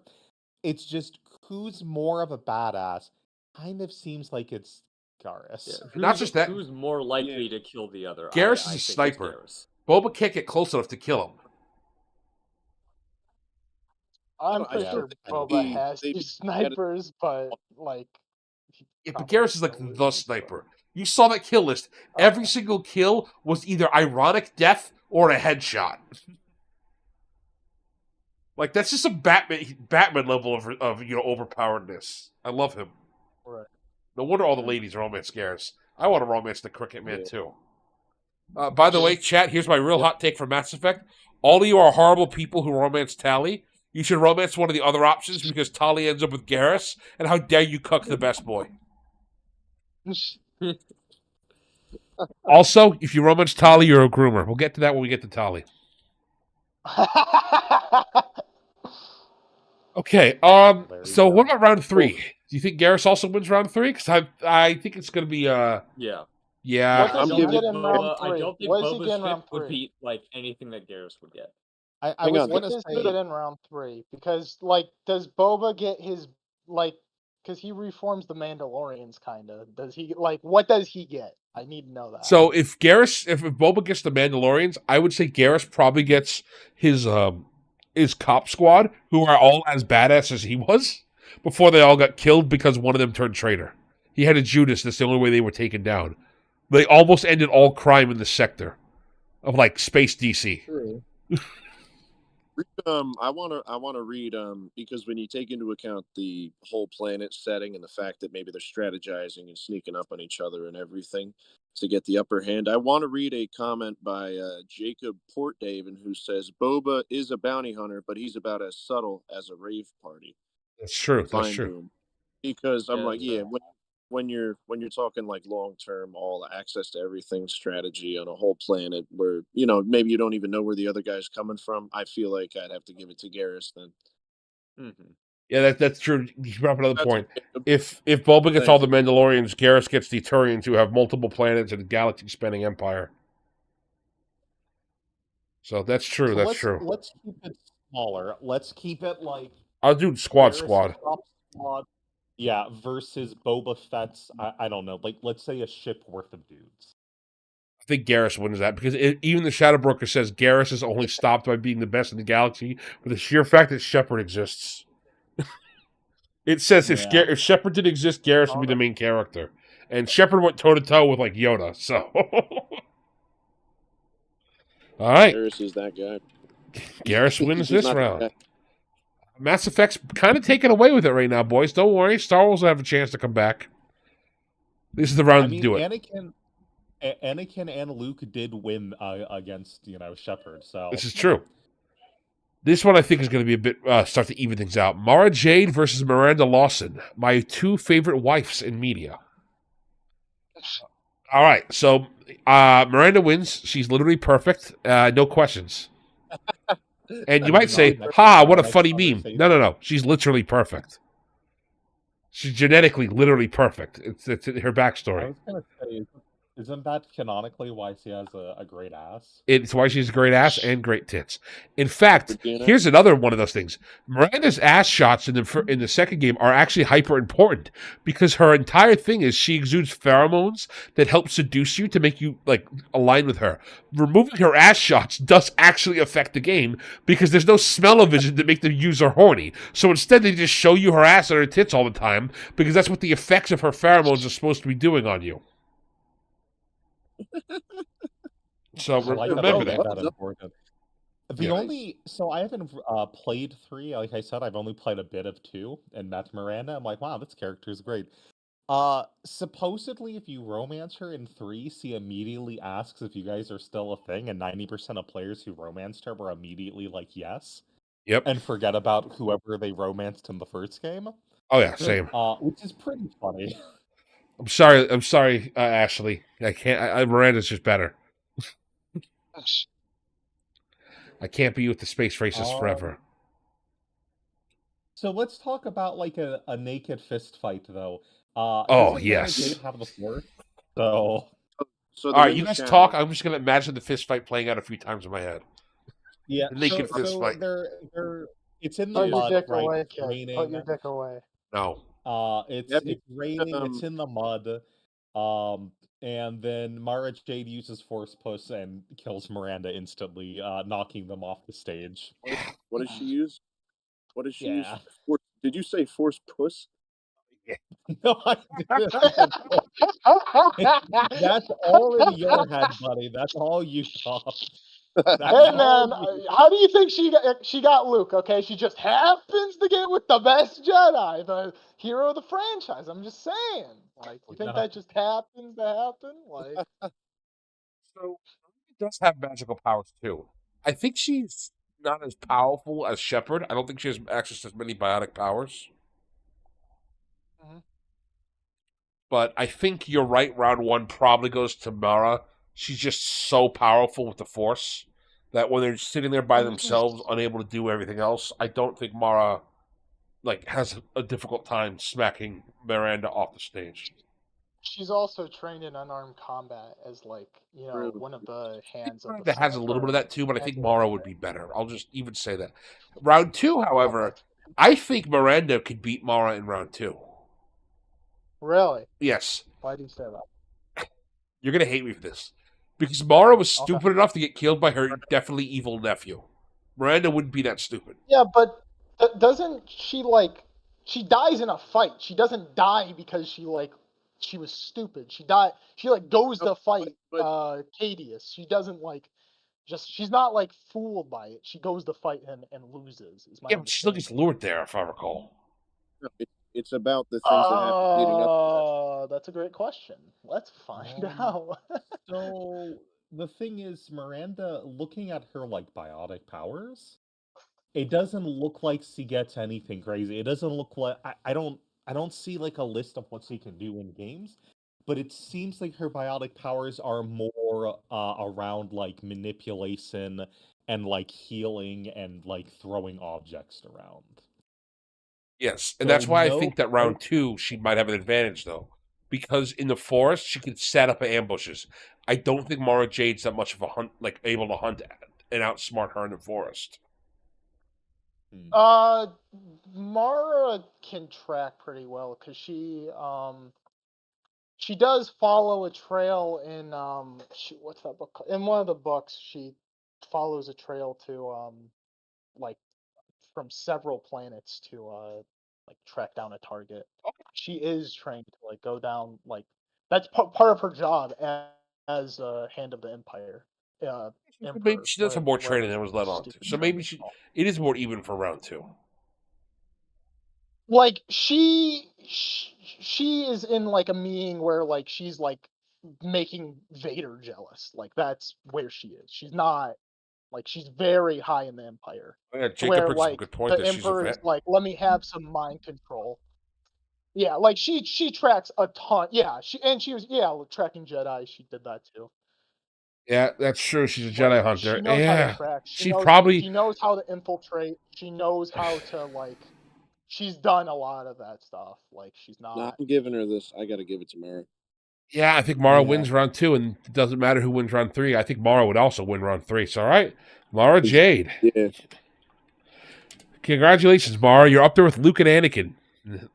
Let's get this a bit more even. She was trained by Sidious. She Yeah, wasn't yeah. low in the Empire. She's The below Jedi Vader. do have a very big advantage in a lot of these fights. Yeah. Well, They I do. mean, so Because of far their it's basic been the powers. Jedi win, except for Yoda, which is only because of black holes. So All right, I need you all to go to the shoot. It's good. Nobody look. I need you all to go to the live stream and look at the pictures Yeah. I'm setting up. This is the next one. It broke for a second. We have Darth Talon versus Jack. Do we? Yep, that's the next one. Darth Talon versus Jack. There we go. well, it's not on the I have stream no yet, idea so who either it's is. probably loading. The fuck? Oh, now hang you're on. going through all of them. Oh, We're good. yes, We're good. yes. Oh, it's the Twi'lek chick. I've heard about her. Oh, it's messing Heard, up yeah, now. that's the word. No. Oh, it fixes itself in a I second. Okay, no, it's okay. heard Maybe about it her, does. but I don't that's know. definitely it. Oh, Mhm. Okay, I think we're okay. All right, so yes, Think. Darth Talon. yeah. So Yeah, I'm as going with her. yeah, Jack actually is Never probably seen going to her win. before. So- So All I'll right, guys, which barely clothed chick wins the fight? Yeah. So Yeah. what is the quote here? Let me pull it up. I see you decided to put the two angsty tattooed bitches with daddy issues that everybody likes for some reason, but I don't like. Quote from my friend. Nice. Mhm. I will let him remain Oh. nameless. From what I've Apparently, seen, like, Jack is the strongest human biotic. Yes, Jack Oh, is wow. just kills everybody. Definitely I'm one of sorry, the Darth Talon's got no chance here. I was gonna say Darth Talon is like impressive in Darth Crate's like empire, but like I don't think she's anything like super duper special outside of that. He's not Because old Darth Republic Crate's is level. yeah, Darth Crate isn't like Darth Crate is not like top. He's like From what it seems like you need someone who's old Republic level to fight a lot of the high-end biotics in Star Wars. Yeah. definitely. probably Yeah, when because you like take into account like Darth the Crate age- is like, he gets the power to come back to life, but other than that, like he's not that powerful. Darth Talon's There's cool, so much.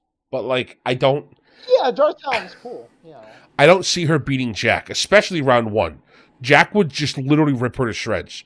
Jack is incredibly Absolutely. powerful to the point where she pulls spaceships out of orbit. Oh, I- okay. Yeah. Well, if we're Yeah, going I'm to just see kind of that strong, yeah. I'm just Darth kind of sick of that Talon. aesthetic Yeah, me after too. Darth watching Talon, I don't Furiosa. think even comes close. Like she just like he said, like Old Republic is where the big force powers come out mainly. Like once you get to Legacy, like what's his face? Cade Skywalker. Cade Skywalker is supremely powerful. Cade could but probably everyone body else him. is like Cade might be a fight. But and Jacob, I like understand the what you're other saying. ones are like all right. Yeah, Like, so I want to say, Jacob, I appreciate what you're saying with force powers are pretty good. An average force user is probably stronger than an average biotic. However, the biotics we're dealing with literally rip people apart at the cellular level and like atomize your soul. Like there's a reason I picked this because biotics prove this is a fantasy setting, not a science fiction setting. It's just they have a bit better veneer for their bullshit. Also, Yeah. they're in even fights. That's the thing. A lot of these, when you have the element of surprise, things totally change. Like, if we wanted to judge characters about who's better at ambushing the other, it wouldn't be fair. We'd have to judge, like, who kills the other person harder in an ambush. Because usually, if you ambush someone, that person just dies. Yeah. Yeah. Oh yeah. It's Typically, there's really no way to be like, does he have this much Like prep time? the only time you get like the only people who would be like, and they ambushed and they live would be probably like Anakin, Yoda, and Luke because they would like sense it probably. They're very high level force. But that's yeah, because they're so high that like even though they're unaware, they would probably be able to avoid it. But like as long as other they're than not that, having yeah, the just black like, hole put directly on top of them. yeah, All right. but like So, here. Yeah, I'm gonna call it. Yeah, Jack from wins. We have several more to get through. yeah, This is gonna be a fun one. All right. HK47 versus Legion. This was by a friend of ours, our mutual friend Pip. You know him. He's the other server. We're not going to say his name and dox him. He really wanted this fight to go down. So, this is an intense one. HK47, for those of you who don't know, because I know he's a little bit obscure for Star Wars, he's from the Old Republic games. He is a super competent hyper assassin robot. The developer said we took Bender and we mixed him with Anton Chigurh. So to give you an idea. I'm glad you like that, Pops. But that's the type of competency and thing going on with HK. Legion is literally, I think it's 10,000 AIs merged together in one consciousness. He's got like the ability to constantly take over everything. Do they have the ability to like hack into other pieces of technology and control them? Legion does. I don't think HK does. Like Legion Legion could. HK does not. HK Legion could. does. HK could not be hacked because I don't think That's the other HK thing. probably I has don't think Wi-Fi. I don't Like, think or Legion could hack HK because he's sentient essentially. Well, not only is he sentient, like it's a closed loop. Like it's like turning off your Wi-Fi. Like you Yeah. can't. No data is gonna come in. So Yeah, and I think Jacob's HK's got it not right already. Jacob's got it called for us. Hand to hand, HK bodies Legion. HK's body is much better. Legion's body is the basic soldier that's currently falling apart, as you can see. And HK is specialized in a way to be in melee stuff. Weaponry, Mass Effect weapons do outclass Star Wars weapons, but I don't know if tactically Legion would be able to outclass HK. Like HK's smart as shit. He's like a super HK's smart enough assassin. to kill Jedi. So Frequently. plus I'm pretty sure he only has memories of like kill your current target because that's he doesn't Oh, like that's so the only thing he something can think of. Everything else something gets funny to erased. think about. These are both BioWare characters, technically. Yes, they are. Just something kind Yeah. of cute to think about. Well, it's gonna get better. Don't you worry. I know the rest of it. I know there's at very least one that's much more tongue in cheek than this. Continue though. This is tongue in cheek, but this is like not this. It gets way more tongue in cheek. So they're both snipers. HK's I not don't a know enough sniper. about He's a charge in type of fighter too. HK uses could assassins. do anything. He can but, go invisible. Like he'll do anything. HK can go invisible. I don't think Legion can. HK would do whatever. Like it doesn't matter. Yeah, HK will literally do. Do you guys think Legion could see invisibility though with HK if HK's meant to be undetectable?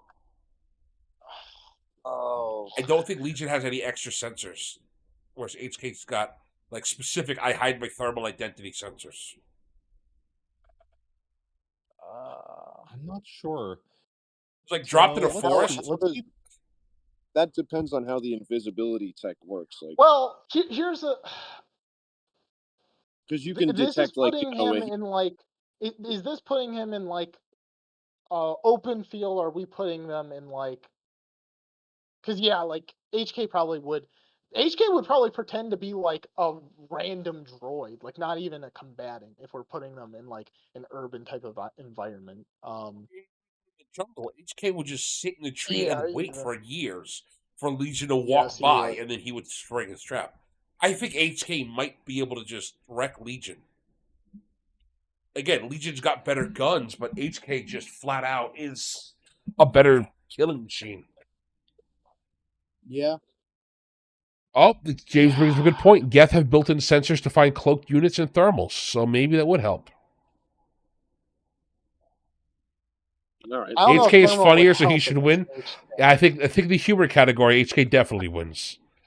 In case you're wondering, guys, just my favorite HK quote: "If you're romancing somebody and you're a female character in the second game, you can ask, unless it glitches. It always glitches though. But you can ask HK, has he ever felt love before? And he's like, love? Well, yes, master. I felt love before. And you can say, oh, could you describe it to me, HK? He's like, yes.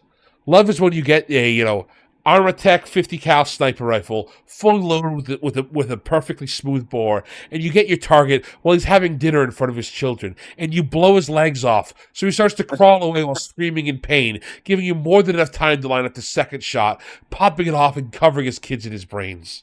And you can be like, that's not love, HK. To you, maybe.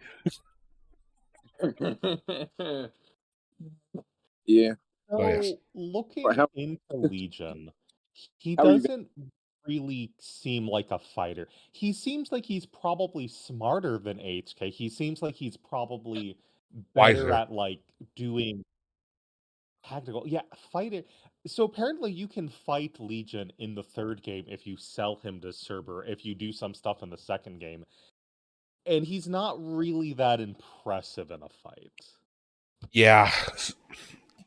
What Yeah, I kind of remember fight? that fight. Oh, you're right. He's just a sniper. He has no unique abilities. He just snipes you and then runs away if you get close. Yeah. He's not super. And All right, I'm going to have to give it to HK Yeah. then. I think HK wins round 1 and 2, and then round 3 is kind of irrelevant. Well, round 3 is irrelevant, but if round 3 is like, let's take them out of their bodies and compare like AI on AI like hacking each other or like doing high level stuff, I feel like Legion probably bodies HK. Well, it Yeah. depends on what they give because, I- like, again, I don't think HK could be hacked. I don't think he's. So He's but probably a let's pro not, but we system don't because even again, mean like hacking him, like breaking him that way. Mhm. I'm talking about you plug both of their brains into computers and you say which computer like out computers one another. Legion is a better computer. Sure, no. I agree Hmm. with that. I don't know if that's what a third scenario would like a tier 3 would be, but if we I wanted suppose that that's to be fair. tier 3, like, because yeah, he's not going to be good as like hacking or whatever, but I don't know if that's not really comparable to the other tier 3s we've been doing. Give you for know? tier Like, 3, that's if we yeah. give Legion a squad of Def and HK a squad of other HKs, Legion wins because the HKs will Yeah, just kill each other. So Shoot. Yeah, I feel like we're every once in Yeah. a while we fail to take into account the way they would actually strategize in a tier 3 Yep. type All right. battle. So here's my favorite battle up. You ready, everybody? Jar Jar Binks versus Blasto. Make sure you have stream pulled Hell up. Jar Jar I'm Binks. gonna go drink Jar Jar Binks, BRB. yeah. That's right. Oh, I do want to shout out Not All Farius' 5-year HK quote. Violence is never the answer, Master. It's a question, and the answer is yes. Yeah, Mhm. indeed. All right. So Jar Jar Well, that- versus Blasto. Blasto's got this in the bag.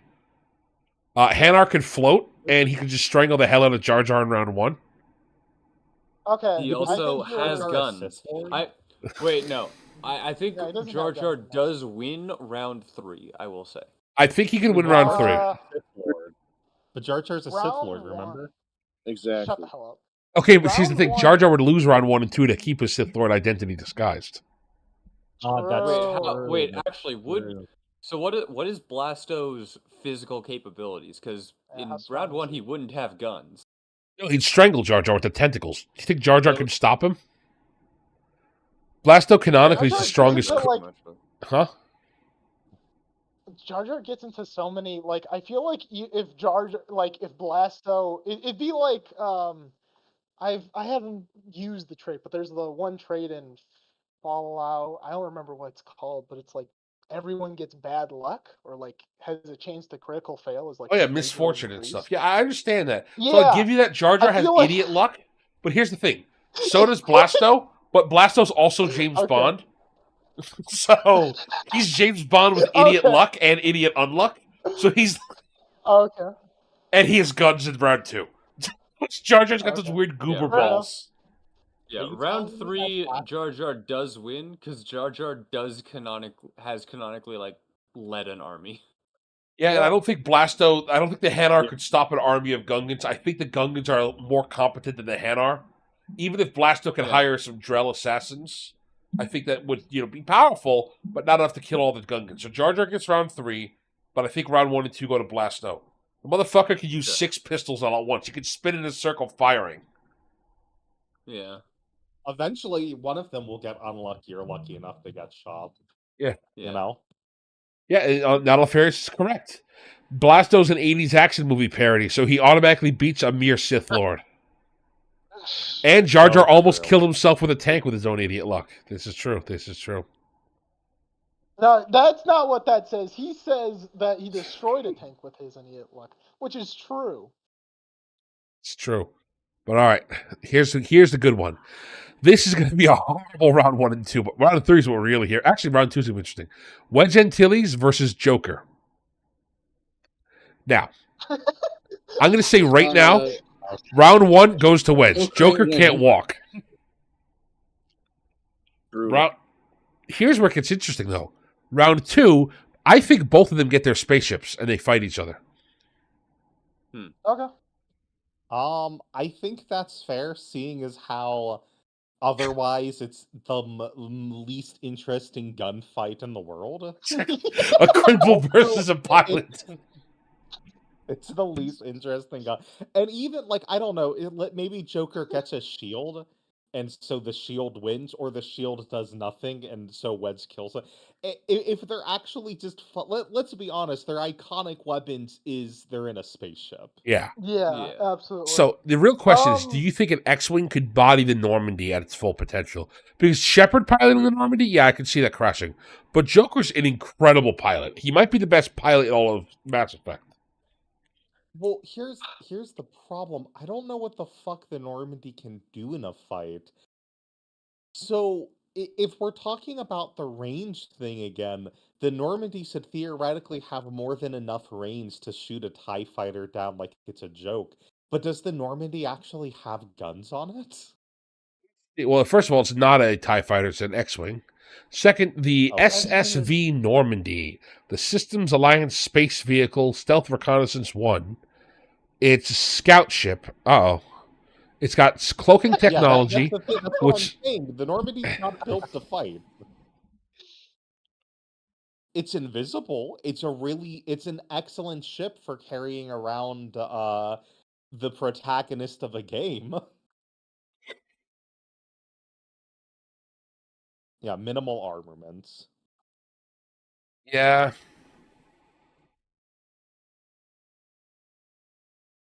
Does its shields block? I don't know if its shields would block any.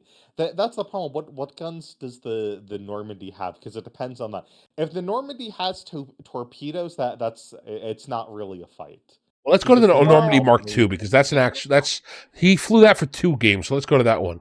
It is armed with 2 Javelin Disruptor torpedo launchers mounted on the joints between the engine and its hull. The Javelin is an experimental close assault weapon consisting of paired disruptor torpedo tubes bolted or magnetically slung under the ship's exterior hull. The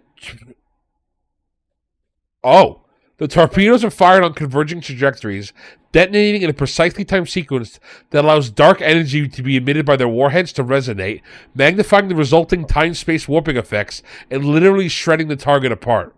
These weapons are powerful enough to destroy the huge collector vessel with several volleys. Oh my. You also canonically have the Phanex cannon. The Phanex magnetic hydromatic weapon is a Turian-developed miniaturized version of the weapon used by Sovereign during its attack on the Citadel. What? It uses an electromagnetic field to shape and accelerate a stream of superheated molten metal to relativistic velocities, which then impacts their target and deal horrendous damage. The weapon's fire appears as a bright blue beam, very similar to the deadly rail trails seen from the firing tips of Sovereign's arms during the Battle of Citadel. In combat, the Phanex cannon is strong enough to destroy a collector cruiser in 2 shots. Okay, so an X-wing moves at 1,050 kilometers an hour, or 652 miles per hour. How fast does the Normandy version 2 move? Another question is I think Wedge could probably shoot the missiles fired at him. He's pretty sure he's done something similar before. So I don't know how effective the missiles will actually be. I don't know if that's unfortunately, consistent. looking online, it just lists how much it can move light miles per hour. Yeah. So I don't think it's fair to say that the Normandy is moving 3.6 trillion miles per hour in regular space. Yeah, I don't actually think Wedge is winning this one. Here's another thing. How ships move in Mass Effect has to do with basically nullifying their mass.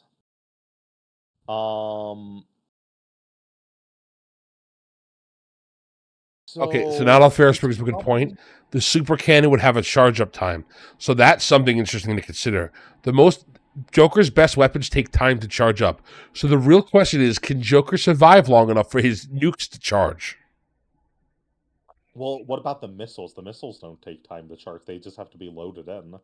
I think Wedge could probably fire shoot the missiles before he gets hit by them. Both of them? Or at very least avoid it so that they smash into each other or something like that. Does Wedge have a special X-Wing with any upgrades on it? I know he's got his own personal one.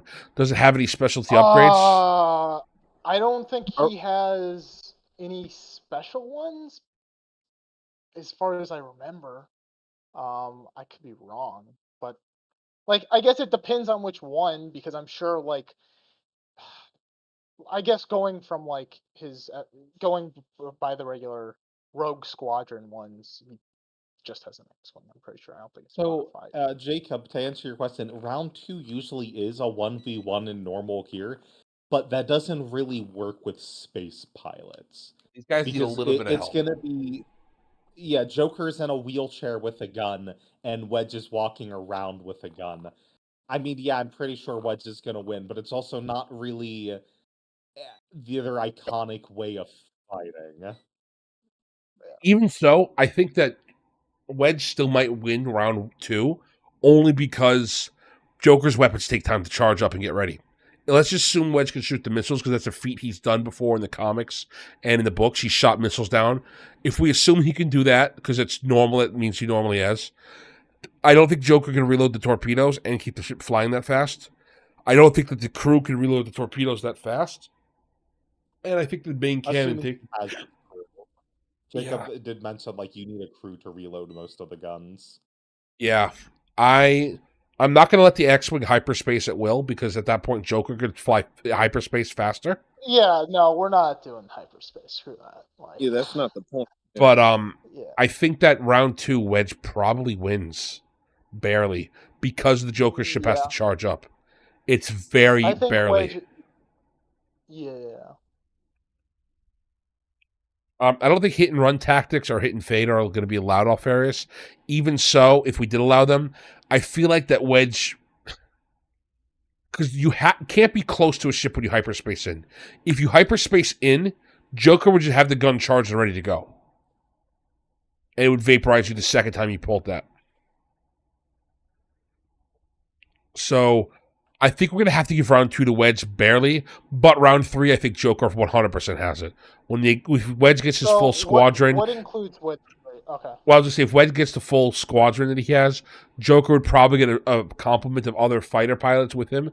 The fact that they're in fighter pilots, and they don't have the Normandy's a scout ship, and it still has all this power. If we give other people just regular fighters in the Mass Effect universe, I think they body an average X-Wing in a normal fight. So I think Wedge gets round 1 and 2, and Joker gets 3, but that still makes it go to Wedge by default. Yeah. All right, so just in case everybody's curious at home, right now it is Luke, Anakin, Mara Jade, HK, and Wedge. Those are the people who won for Star Wars. So that's 5. Mm-hmm. And then for Mass Effect, it's Biotic, Shepard, Elusive Man, Rex, Grunt, Jack, and Garrus. So that's 5. So we're tied. Mm-hmm. All right, next up. Joe. Hi, little buddy. Han Solo versus Kasumi Goto. So, Kasumi's got some crazy shit. Kasumi's got some crazy shit. I'm gonna have to go with Kasumi on round 1. On round 1, yeah. I don't think so. You think because she got biotics? It's because she's a trained assassin. Yeah, I don't think. Yeah, but Han Solo's got that Riz. All right. I don't think he has any. The problem is, in order for Han Solo to use said Riz, he has to see Goto. He has to be able to talk to her. That's true. Kasumi, I guess, what's her background? Katana from Suicide Squad. Shut up. This is Katana. Imagine a way less cringe version of her. I'm not even kidding. Awesome. Okay, so Han Solo was trained as a storm. Yeah, I don't think he's winning round 1. He actually did. We're not counting that. That's not real. I was still gonna argue. Han Solo is not a stormtrooper. Okay, that's not fucking canon. We're not counting that. Yeah. So and Han if we definitely are loses counting round that, 1. then that would give him a debuff, not a buff. Exactly. All right, so Han loses round 1 for sure. What about round 2? I think Han might also lose round 2, unfortunately. Han's got some really good luck and some really good skill, but she can go invisible. Here's the question: Yeah. Is Han able to shoot first, or did Greedo shoot first? Shut In this up. movie? Even if Shut Han shot up. first, I think her armor can Okay. take a shot and then she goes invisible. Yeah. Okay. So the assume he wins. Like, I like Han. I think he's great. I don't think he could beat Kasumi. All right, next up, here's a Absolutely not. badass one. Jango Fett versus Zaid Masani. Zaid is a fucking badass, but so is Jango. So this is going to be a tough one. Yeah. We'll give Han round 3 to be nice because supposedly he's very good in his spaceship. So He is I don't the think he he's was gonna the lose best spaceship. pilot. He Well, would have the Millennium Falcon. he Yeah. he was like the second or third best pilot, and like the other two were like prodigies. Like of the Imperial pilots that he was competing against, he was like top 3. That's and true, the Jacob. other two Han would were, just like, let her win. All right, so let's insane. focus on this one. Jango versus Zaid. In a fist fight, I think Jango wins round 1. Absolutely. Yeah. Django beat to death a Jedi. Like, no chance. Like, Yeah. Zaid. Zaid's a real badass, but I think Jango beats him round 1. Now round 2 though. Yeah, I think Alfarius is right. Django's best car armor is real tough for Zaid to break through. And I don't know, even if Zaid can break it, the jetpack's going to be another big difficult thing for him to deal with in round 2. Zaid's not as much of a hunter as Garrus was to lay in wait and like actually out tactic. Zaid uses a shotgun. It's much more in your face personal. He's much more of a kick in the door. You'd probably be like Zaid, Pops. You as a character. I'm serious. The gruff, I fucking hate everything. Get out of my way. Personality resonates with you. It does. Let's got yeah. the bastards. Yeah. I That's feel on like my if he can really get up to that level of intensity in his mentality once we before the fight, yeah, he's probably got it then. Absolutely. And I think Because I've been there. I think just Django probably shoots faster with his 2 pistols than Zaid can with his assault rifle or shotgun. On top of the rocket. I don't know. It's going to be very close. I think round 3, though, Django definitely wins. I think with the Slave 1, it dominates any of the ships Zaid can get access to. Zaid is cool and all, but he's just action hero-y, man. He's not like... He's not that super badass in the grand scheme. Even if we give Zaid round 2, just say he can win, round 1 and 3 definitely go to Django. Yeah. And I don't think he'd win round 2. Yeah. So, I'm going to mark it as Django because round 1 and 3. Thank you for the fight, Zaid. I love your character. Unfortunately, you kill yourself half of my playthroughs, but it's okay. All right, here we go. Everybody loves these characters. I don't. Ahsoka Tano versus Liara. Oh, I agree. Can we vote that they both lose? Yeah. I like that. I wish. All right, so gonna be honest, Chief. Round 1 is the hardest to figure out. They're both going to be naked with their force powers, and I don't know. Ahsoka's got some bullshit power level, but Liara can do the same level of like open a singularity that Bionic Shepherd could. I then think Liara wins. I think it's like, Liara. Ahsoka's not that impressive.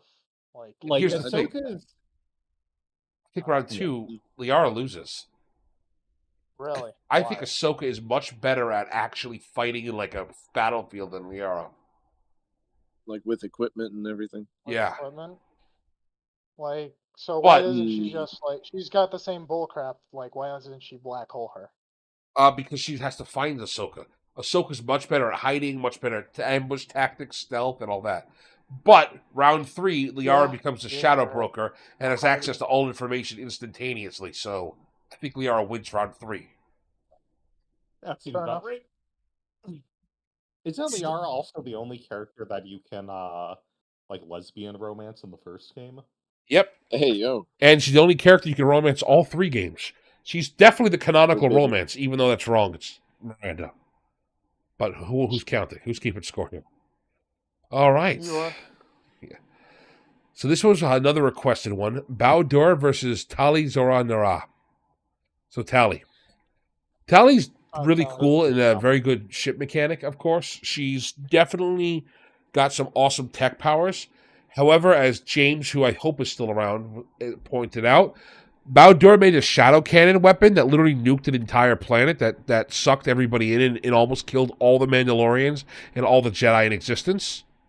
So I think he might win round I was 3. gonna say it's actually worse than whatever you're saying because it almost killed the Force. Period. Yeah. Oh, I yeah. think he wins round 3. So we need to focus on who's going to So win you're round telling 1 and me 2. that Bao is a hero. I think he wins round 1. Like he is still a soldier, and So Bao almost he becomes saved a the Star Wars Jedi. So galaxy by destroying the Force. He almost saved everybody. Yeah.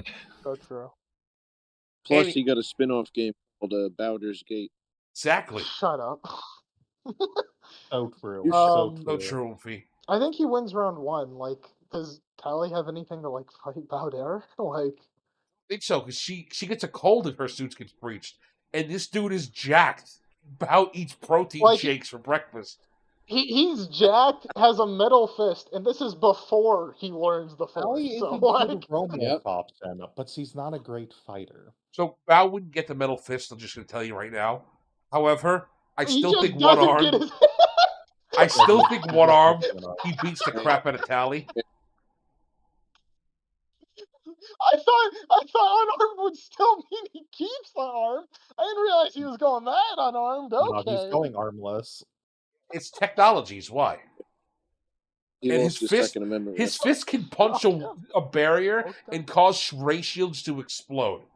He can't have that in does round it do 1. that? Okay. Yes. Never mind. Like- Fair enough.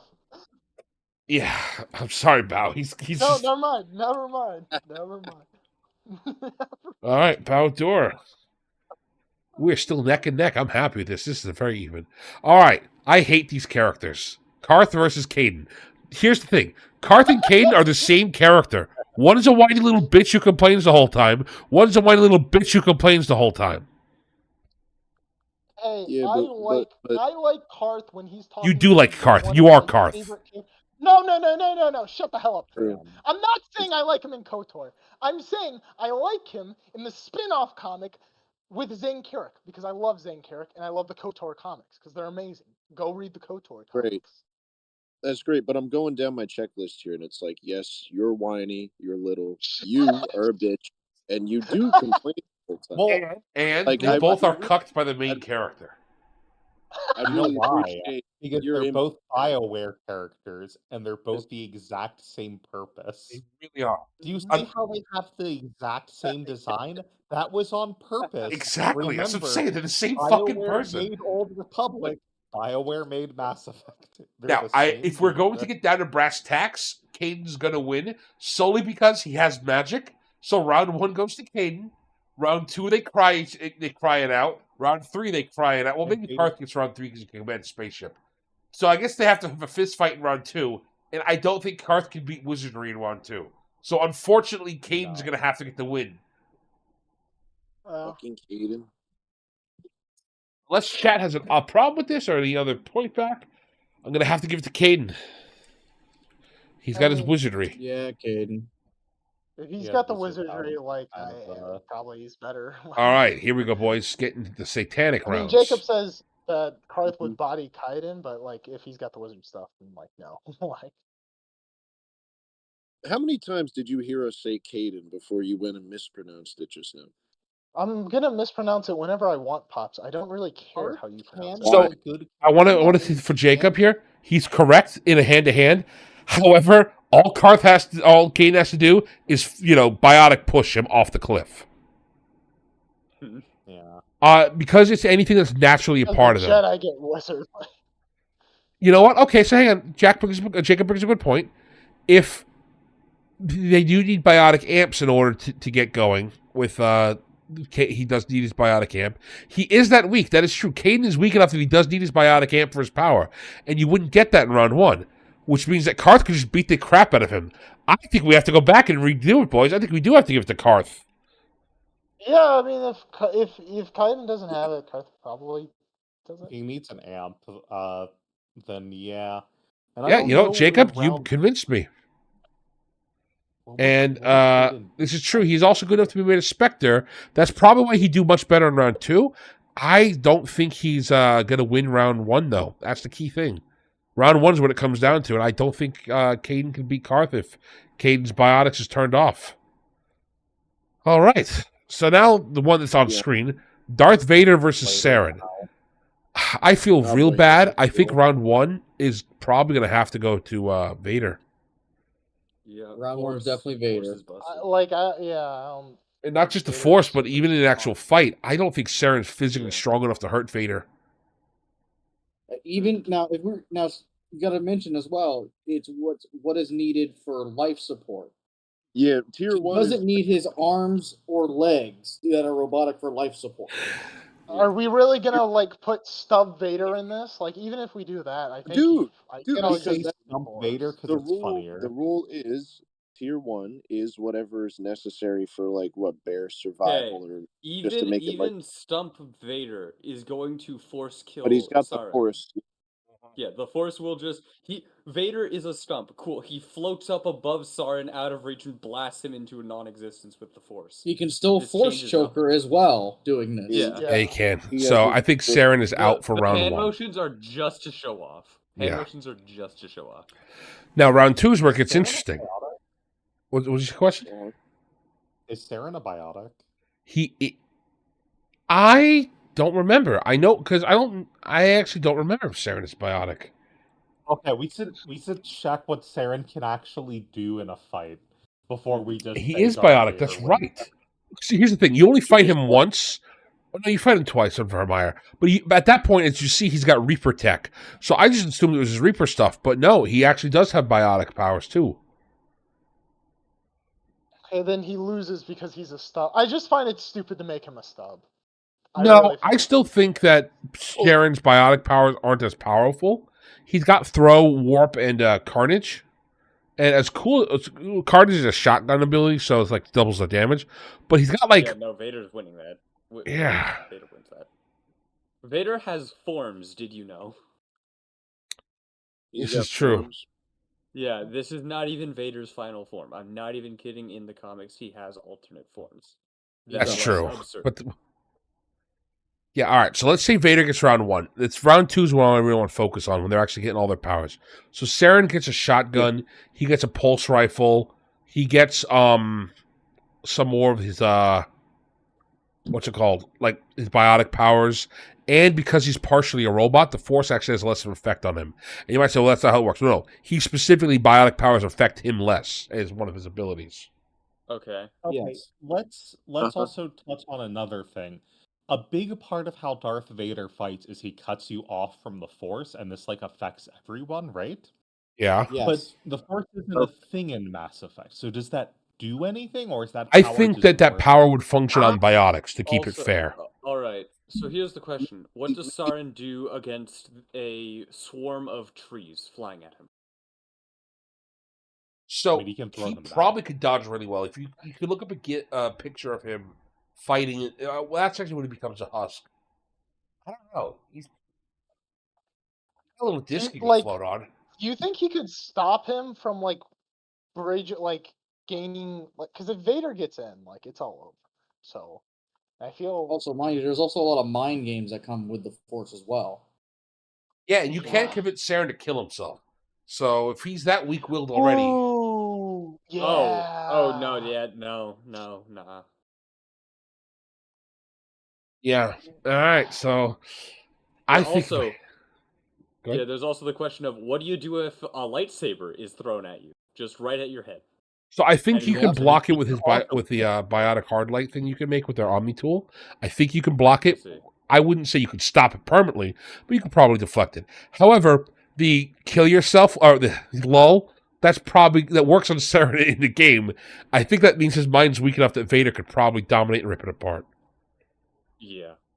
Mm-hmm. And then at tier 3, does Saren have anything against a Death Star? Yes, but that's a spoiler for a future round. So Vader already won the first 2, so let's keep it, kosher for now. Don't worry. But Where are no we not going executor. to round Yeah, 3 for them? teardrop. They don't need round Teardrop 3, and their round 3 is going to be another basing a whole other fight later on.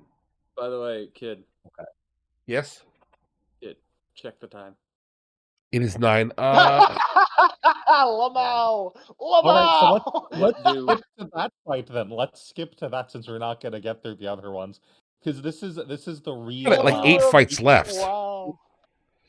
Yeah, but Okay, look how let's many we've do- gone through. Yeah, Like, I these are don't going understand. faster, though, is Okay, my let's- point. Let's do speed round. Palpatine Sure. versus Mornith. We have 12 fights left, including the one we just started. Oh, we just finished that one. Vader If won. we, if we do No, I'm speed counting. I'm counting Palpatine down. 6, 7, 8, 9, 10. 11. Yeah, there's actually, why is Grunt at the never mind. It's 11. The list got a little because bit mixed up. Grunt- Yeah, some of the lists got rearranged Okay. differently. Mornith wins. Palpatine just shoots Force lightning. Remember, Star Wars, Disney isn't real, so lifting fucking spaceships out of the ground isn't real. Mornith bodies Palpatine in that fight. Then You know- which one are we saying? The first one? Yeah, or the first one. I mean, Sheev probably just shoots lightning at her and she dies. Like, Well, here's the thing. dude. no. Mornith is like a negative Yes. energy field. okay. Biotics don't really work on her because she's got a ghost pussy. It's complicated. Okay, You sleep so with her, you the die force just instantly. doesn't work on her. Kinda. So the Yeah. force just Yes, doesn't, okay, because awesome. she Well, I guess if that is how it works, then She got- yeah, she doesn't melts your die. mind with hers. Yes. So round Okay, one I'm just definitely saying, loses. Like, if the force doesn't work, then yeah, he And loses. here's the other thing. We know canonically Palpatine fucks, and that's what kills you instantly with Mornith. In fact, you get a game over, you lose screen if you sleep with her. Wow. So, ridiculous. Jacob, I know the Force isn't biotics, but to keep it fair, both power levels need to affect each other. Otherwise, you're just going to have anybody who negates Force powers can't negate biotics. That's not in the spirit of what their abilities are. By that same token, anybody who can shut down biotics, like Saren, can shut down the Force. And anybody who can shut down the Force, like Darth Vader, shuts down biotics. It cuts both ways. Mm-hmm. That way you Yeah, can keep if the we're fight gonna- fair. If we're gonna have it be like a 1-to-1 bionic powers versus force powers, you kind of have to incorporate. Yeah, that. because otherwise you run into you got Omicron versus Kirby. The Omicron wins every fight he's in canonically, but Kirby would eat him. Okay, you have to you have to pick like which rule set are you going with. These guys' rule sets balance each other out. That's why we have these two fighting. I do think that round 2 though is a bit different. I don't think Palpatine would lose round 2 because of the lightsaber. That alone would give him enough of an edge, and he's an incredible fighter with the lightsaber. Now that he actually has it in round 2. But then round 3, so he has the first Galactic Empire TM. What does he get? Because as long as they can protect him, like, he wins. I don't care Does he what, get- like, if you can Well, protect him, he wins. Like, I don't care Does he what you get throw his at him. Sith? Does Well, he get yeah, his we other don't want Sith? it. I would think even if he we gets a don't want handful of Dark like- Acolytes, he probably wins because Mornith doesn't have any friends. Gonna say we don't want him to just tag in Darth Vader and win the fight for him. though. Well, no, I'm not even saying that. He doesn't even have to tag in Darth Vader. If people can protect him, he wins. Like, I think He's got, Palpatine like, wins Force because storm he loses power. round 1, he Like, wins if he round can- 2. Yeah. Like, if he can do Force, if he has time to do Force Storm, like, So, it's just Jover. Like, If we give him the Death Star, sure he auto wins. But even if we don't give him the Death Star, I don't think he needs the Death Star, Jacob, to win. I think round 3 definitely goes to Sheev still because he just has a few Dark Acolytes and Mornith has no friends. Nobody likes her. Next, Her mom wants to kill her. next, the fun fight. All right, I know. Leia versus Morden. 100% Morden. I like Leia, but round 2, round 1 and 2 in a pure fist fight, Yeah, no, Morden. Morden's gonna win. He's just a conniving little prick, whether in terms of the way he fights. At round 2, Morden has an ability that literally lights your nervous system on fire, and it literally lights you on fire. It does fire damage. I'm sorry, Leia, you're not surviving your nervous system being lit alight. Mass Effect does have an answer to the Death Star. We're getting to it later, Jacob. Don't you worry. So I'm going to have to give this to Morden. I know that was a quick one, but it took me an hour to find somebody low enough power level that Leia could logically still fight They just her skill set's not good for combat is a problem. No, it's Yeah. not. She knows how to shoot a blaster, but Yeah. still. And even when she had the Has she force, ever? I don't think That's she it, gets though. nearly close to That's- Luke with a force. no, Like, even when she has the force, Oh, she's come no, on, she's I'd like do it. a normal like Jedi. Morton can light her on fire from a distance. He just snaps his fingers and it happens. All right, here we go. Qui-Gon Jinn versus David Anderson, the canonical mentors of the best protagonists. I am sorry, Anderson. I think Qui-Gon's going to win round 1 and 2. Yeah, Anderson Yeah. wins round 3 because he has 100% he 1 and control 2. of fleet.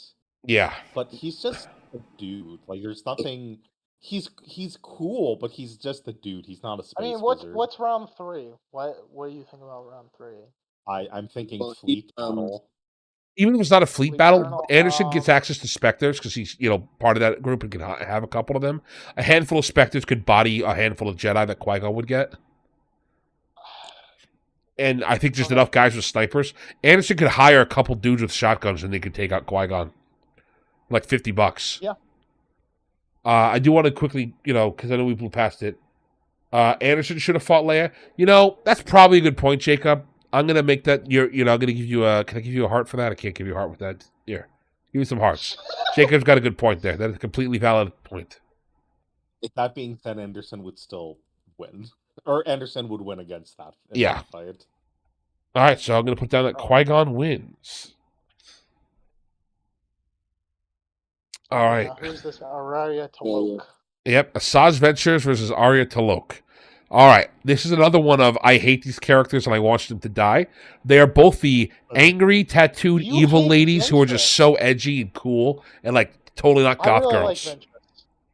Yeah, Ventress gets good after I her don't story think I starts happening, but she's like super annoying early on. Arya is just like space Wait, bitch. are you talking TCW? Never mind. I changed my mind if you say that. Yeah, but I'm saying starting there, but like she gets better later on. They both have incredible force and psionic powers, or biotic powers. Does Arya get black hole? That's the real. I think she's I feel like that question is for the Arya. point that we're at. Like, how Yeah, does this character have black hole? Can this person snap a black hole into existence? If yes, they win the fight. Well, not necessarily. Or it depends on how well you can center it. Obviously, it takes a little time for the power to load up. But I don't even know what the witch powers are. I don't know enough about these characters to really make an informed decision. Ventress is fairly powerful. She's like So she's a Arya doesn't have the nuke, threat but she's got until something Anakin else. gets pissed. Yeah, so Arya has another power. It's called like flare. She basically shoots a fireball like from D&D. Oh, that's pretty cool. I don't know if that's I think Ventress could gonna dodge be it an army probably. of ghosts, which according to Jacob apparently is a thing. Which Oh yeah, for round 3, Asajj definitely gets her ghost army. I think round 3 Ventress wins because of the ghosts. Round 2 is the one I'm focused on. I think round 1 especially. I don't want to give her. I don't want to acknowledge TCW that gives her the witch powers, but that probably makes sense. come on, man. But she is like super fast. Just thinking about in Clone Wars, and she does put up a good fight and kills several Jedi with Dirge in one of the arcs of the Clone War, or what's it called? Star Wars Republic. She kills quite a few Jedi and powerful ones too, and gives Obi-Wan a run for his money. So yeah, I mean, but Arya's a bit of a round one self-insert probably. character by one of the writers. She's super cool and badass. Oh, Lamau. Oh, So she kind of does everything that everybody else could do. Mm-hmm. She just shows up And out of everyone nowhere. But she doesn't got black hole. I don't know. I can't say yes or no if she has a black hole or not. Okay. But I know she got that fireball grenade. Actual girl boss. She is definitely a girl specifically boss. remember in Clone Wars, like the 2D one, like she dodges fireballs being shot at her. So I feel like she could probably dodge a grenade. Like, well, it's not an actual fireballs being grenade. shot It's at her. like she throws it out of her hand. Right. I still think if she can dodge a fireball being shot at her, I think she can dodge it being I'm shot gonna out vote of her Arya hand. just because she seems more attractive than Ventress. And that's pretty much the end of my insight. All Fair right, enough. so let's one vote for Arya. Let's have the panel vote then. Chat, you can vote too. I'll count any votes. So, anybody say Ventress? Anybody say Arya? We'll count yours. So we got one for Arya. Des, who you voting? I'm voting Asajj. Ventress. All right. Nebula, what about you? Yeah. I honestly have no clue. All right. So Pops, what about you then? I'm going with Asajj. I really like the aesthetic of like the Orthodox Jewish skirt that she's got on. No ankles, nothing. Very Yeah. wholesome. What And about you, Pip? Jacob in chat definitely votes Ventress, so I guess Ventress wins. That All right. seems Well, hang on, fine. Ant. Not done yet. Pip's got to vote. I'm gonna go with Arya. All right. So here's the thing. I was thinking Arya too. So now we're perfectly tied at 3-3. Oh my god. So Nebula, you are the deciding vote. Get your ass over here. Nebula, decide. Damn. All the pressure is on Yeah. you. I mean, Ventress can she faces off against Anakin, and she does fine. She only loses because Anakin gets pissed. That's like the 2 times she loses badly, is when Anakin just gets pissed. But most people lose when Anakin gets pissed because he just kills you at that point. Flip a coin. Yeah, Nebula. If you could just flip a coin if you want, I'll accept it. I won't have to know. Let chaos reign. I accept. reigns. It's Arya. Arya wins. All right. Sad.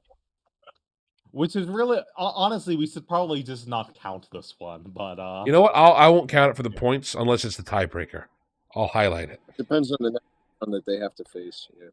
All right, this is going to be an easy one. Lando versus Thane. I love Lando, but I don't think he can beat Thane. Probably gonna be Thane. Lando's not that powerful.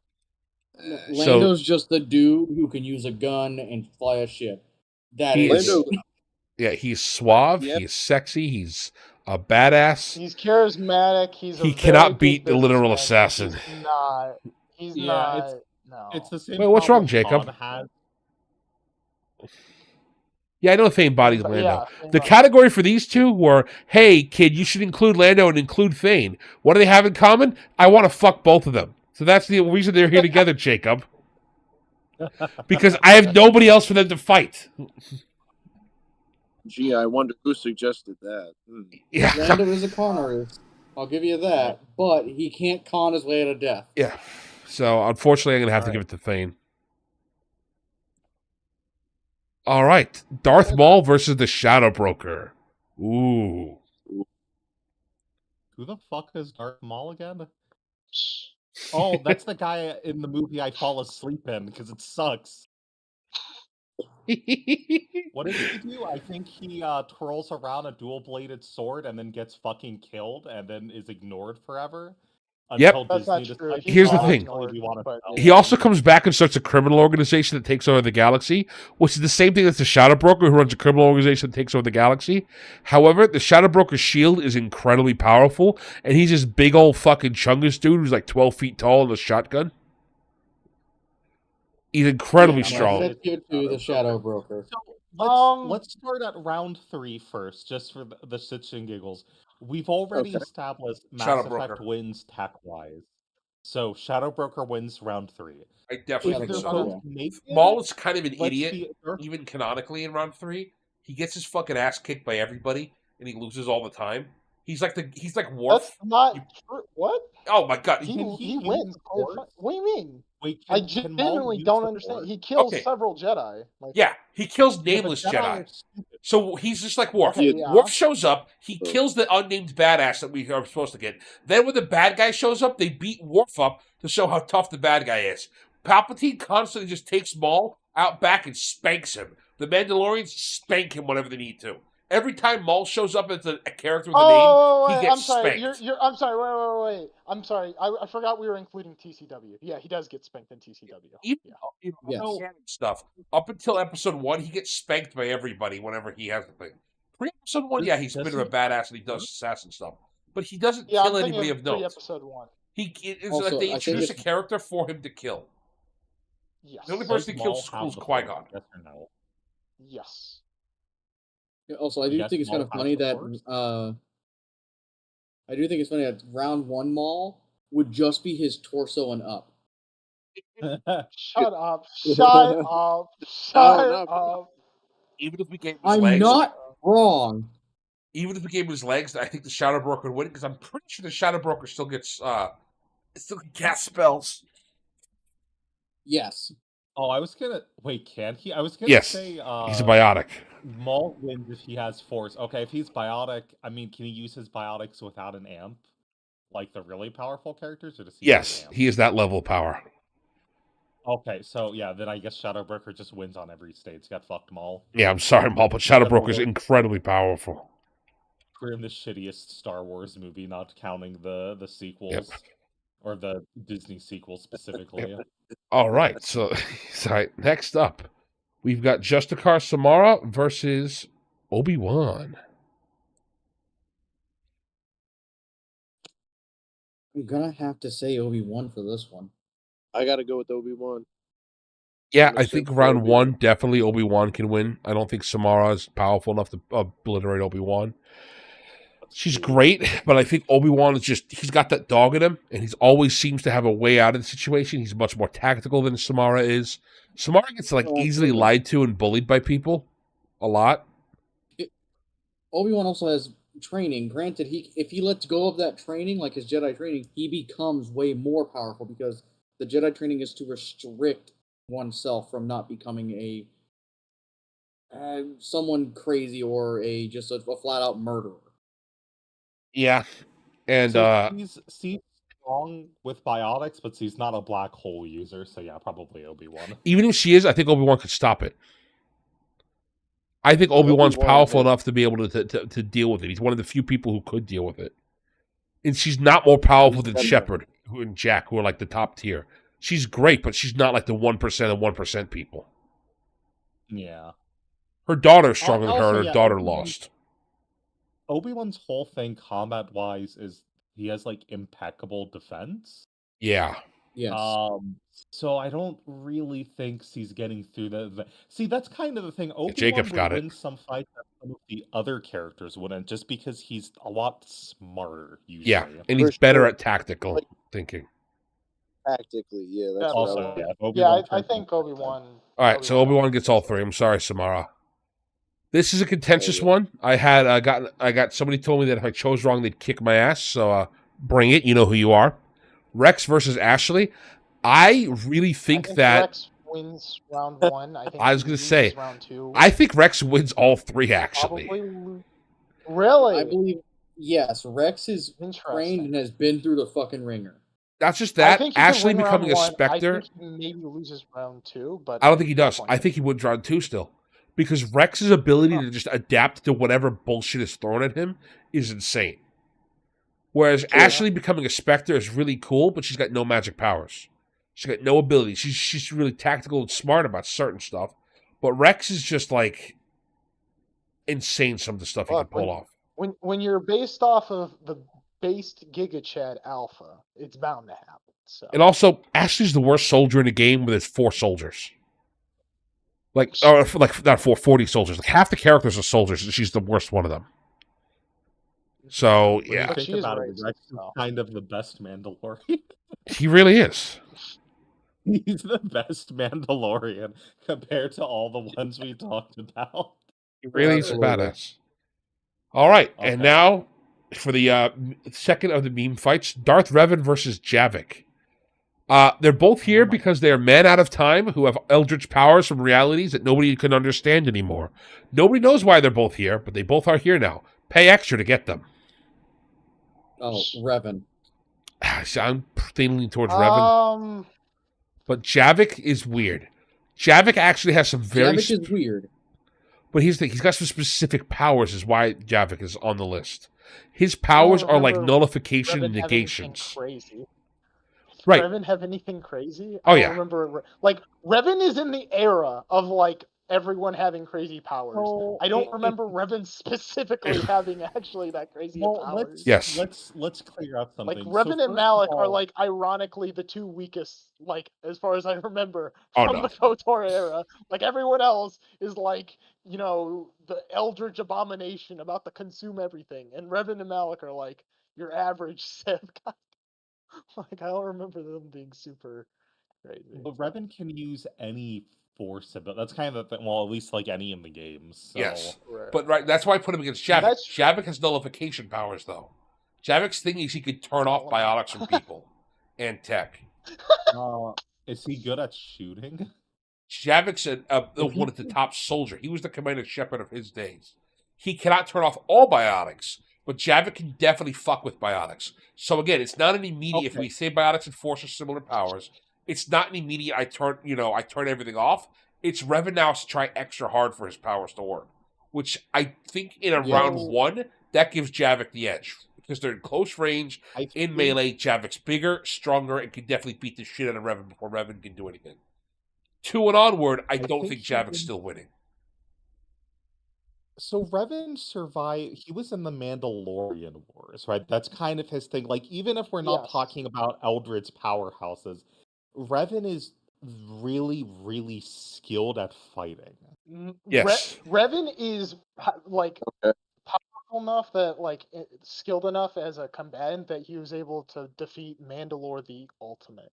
I think it was Mandalore the Ultimate. Yeah, was that in an unarmed melee? Able to beat, it wasn't an unarmed melee. That was with lightsabers, but it shows Revan his skills. Might be able to fight like Darth Vader versus Revan. I think Revan would probably win. Okay, I can give you that. I just didn't want people to throw Javik away immediately because of his negation stuff. He could beat Vader, but I think he's strong. I don't think he. I think they're comparable, but I think he's I think he's very good. Don't get me wrong. I don't think he's Vader like. I think Javik wins 1, Revan wins 2, but then the problem becomes round 3. I think I'd give it to Revan. The shadow, the what's that thing that he has? The bullshit you have to blow up at the end of the first game. It's not the Shadow Factory. Starforge. Well, it's iconic to him. That's his thing. The whole game is, hey, Revan had this thing. He's got like 3 different things. I didn't know which one we were giving. Yeah, if you give him the Starforge, characters where I'm like, what are we giving for part 3? I'm like, I don't know. Yeah, and I think Jacob's right. I think if Javik fought most other of the Force users on this list, because of his negation ability, she'd win. But Revan goes up against an Elder God who can negate Force powers and wins. Yeah, the Starforge. Thank you, Jacob. Thank you. The thing that makes Revan interesting, what makes him actually good, isn't just he uses the Force, right? Yeah, he's got tactics, he's got plans, he's got charisma, he's got it all. Yeah, he's definitely a very tactical. He's the main character. As well. Speaking of, this is the fight we promised you guys at the very beginning. The most intense bout of them all. It's going to take us at least 4 hours to decide the winner of this. C-3PO and R2-D2 versus Edie. I know. Hold your applause. I'm definitely not immediately writing Edie down. Edie. Honestly, I was going to give it to R2-D2, but Edie kind of just wins the seduction. I'd like to point out that R2-D2 burns a super battle droid, 2 super battle droids alive. So yes, R2 is definitely a badass. R2 is definitely hard carrying the C-3PO R2 team. However, Edie can instantly hack everything. Honestly, remove C-3PO. It's yeah. Check. I have a counterpoint. C-3PO and R2-D2 don't have Wi-Fi. She can't hack crap. Here's the thing: she can shoot nanobots out of her hands to do that. Okay, never mind. They're screwed. She's canonically the smartest AI to ever exist. Yeah, she can simultaneously deal with them, cook dinner for you, and fly the spaceship at the same time. So, Shadow, you were saying something? I was just going to say, in round 3, even if we give R2-D2, Anakin, and Luke, she's just so stupid. She's incredibly powerful. She's powerful enough that Shepard has to ask if keeping her on is going to doom the galaxy. Wow. Yeah. So that's He Just uses goes to guns. show, Yeah. fellas, yeah, and she's also got Uzis you and got to stuff. train. Yeah. For the record, for those of you who are watching at home, the reason that the canonical ending of Mass Effect is the red ending, where you kill all machines and kill Edie, is because if not, Edie is so powerful she would just become the next version of the Reapers. Wow. That's not true, or is it? Yes. Up to you to decide. All right. Last but not least, here's the actual big fight: the Death Star versus Last but not Sovereign. least, except for the one. Oh, I see. We are going to that one. Yes, this is it. This is the Ooh, final All fight. right. I don't know. So I'm gonna kind of say the Sovereign. Yeah. That Star is cool and all, but also like it's not. Is the Death Star going to be able to dodge? Can it shoot things that aren't planets? So yes, it can. If It you can remember shoot things, in yeah. episode Like, it's 6, got turbo lasers and no, no, stuff. no, no. In episode 6, during the fight over Endor, they were using the Death Star to snipe capital ships. Yeah, they were. It was epic, yeah. So it totally is way Yeah. more maneuverable than you'd expect it to be. However, Sovereign's full of bullshit. Oh, and wait. Just to be clear, also, some people might be, and that's Death Star 2. Death Star 2 is like double the size of Death Star 1. So, like, Death Star 1 can probably still do it. Like, Death Star 2 is Hey, bigger. If Death Star so 2 can do it, Death Star I 1 think if we probably start with round 1, though, because they start in melee, I think Sovereign wins. Because Death Star can't get a lock on them before they're on Final Destination. They spawn. Sovereign's already in melee. I think Sovereign in melee is going to dominate the Death Star because he can just like not go in front of his big gun. Yeah. Yeah. So I think round 1 definitely goes to Sovereign. Well, also, is it just the Death Star, or on round 1, or does the Death Star has its crew as well to run it? It's got to. Yeah, are they kill just the- crashing to into run it. each People are running it. We can. It's very basic, low level stuff. Yeah, it's got its Okay, crew that's so required to run it. It doesn't have anything past Yeah. that. What do they have? Yeah, just basic maintenance and like the not so big not Jacob, like I big want battle.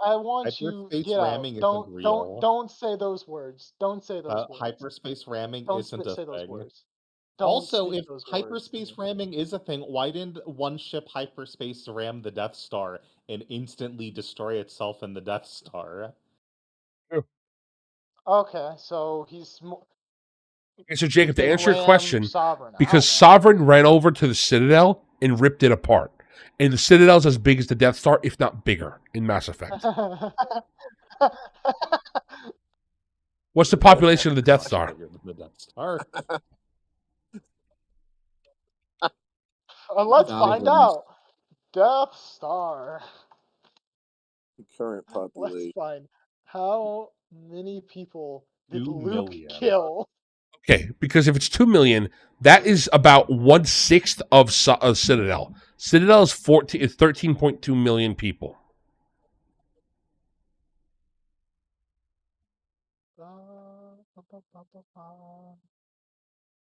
I just want to know how many people are in it. Just look at population Death Star. Numbers.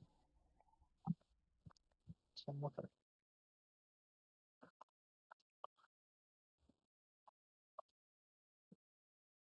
Looking online, it says that I found 2 million. Yeah, 2 million. Yeah, Some it seems people about say right. less.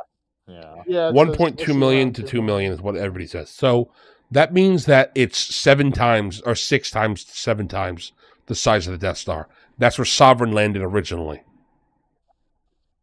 So I'm saying the Citadel's friggin' huge and it didn't rip Sovereign apart. I don't think just the gravitational force of the Death Star win. So round 1's definitely Sovereign. Round 2 is where it gets interesting because now they're flying around and they actually can do stuff. They don't have their fleets yet. I think round 3 is when they get their full fleets. So what do you guys think about round 2? Who do you think wins round 2? Sovereign. Still think Sovereign can get to it before the Sovereign. Death Star snipes him? Well, how far away is it? They technically be on a Well, planet first or of a all, normal let's arena. talk about how fast they move. Yes, that'll probably I help. just out. need to know, like, how long does it take for the Sovereign to get there? So Yeah, so let's find out. Does anybody Um, find Sovereign speed? My internet's currently crashing, so I'm trying to like close tabs to keep it running. I'm trying to find its speed, but I don't see anything. We have the I Death don't know. Stars. Neither one of them was really. Go ahead, Pops. They're not made to move. I was gonna say neither one of them is really made to maneuver in like a face-to-face battle like that. Either way, I don't yeah, I don't even know if it's listed. know if the Death Star ever moved other than like hyperspacing. Yeah, I don't think the speed would really even be some sort of official what's it called, canonical recorded thing. Like measurement. Yeah. Yeah, just because Uh, like they really don't do it. But yeah, which of these battle stations is more aerodynamic? Yeah. I mean, If we there's no can't figure out round aerospace, 2, but let's yeah. stop and go to round 3 when they have their full fleets. Who do you think would win in a full fleet Mhm. battle? Oh, So boy. are we saying Reaper fleet versus uh Entire Imperial versus Navy? the Empire fleet? Yeah. You want to say that? Is that what we want to do, Mark? the entire Sure. Imperial I Navy? would say do that as long as they don't have any. I don't think we want to do the entire Imperial Navy. Why not? What Sovereign got to fight? I was gonna say the Reaper fleet The has wiped entire out the Imperial galaxy. Navy is very like how many Reapers are there? I think like canonically 2.5 million, and they're all the size of Sovereign. Okay, never Yeah, mind. the Maybe they Reapers probably have win. wiped out all life multiple times. That's Yeah, the I knew plot that. of I didn't Mass know that Effect. they'd like. Oh. I didn't know how. Look, I didn't know how many of them were doing it. That's all I'm Too asking. many. Too Yeah. many. Yeah, if there's yeah, okay, yeah, never mind. Like, come on. Like, if there's that many, they sleep like. Yeah, but you think a Star Destroyer can take that? Like, how many Star Destroyers can take down a Reaper?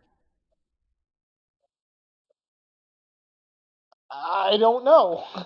That's a think it great would question. I I think it don't would take know. like 2 Star Destroyers per Reaper.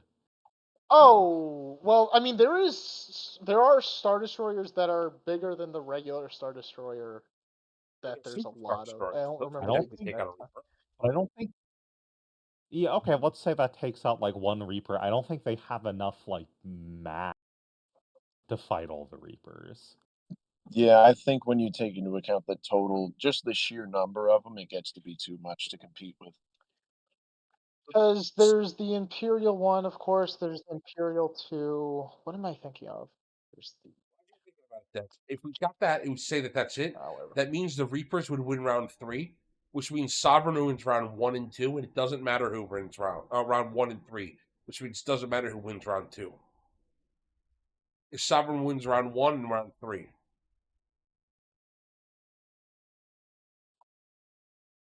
And even if we say, and let's say the Death Star can blast the Sovereign, the Death Star will wipe out the Sovereign in a fight.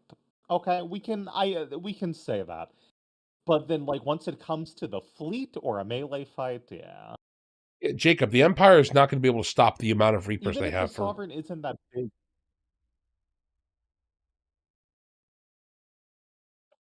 I need to Just too remember. many. There's somewhere that says there's a lot. There's a ton of. I don't remember how big the Imperial Navy is. I need to remember because I know it's absurd. I don't know if it's as absurd as you just said with the Sovereigns. So. Pull it up again. My internet's currently dying, and I'm trying to get somebody out here to help with it real quick. Oh, let's Pull up see. my phone internet. Let's see. Let's see. Let's see. Let's see.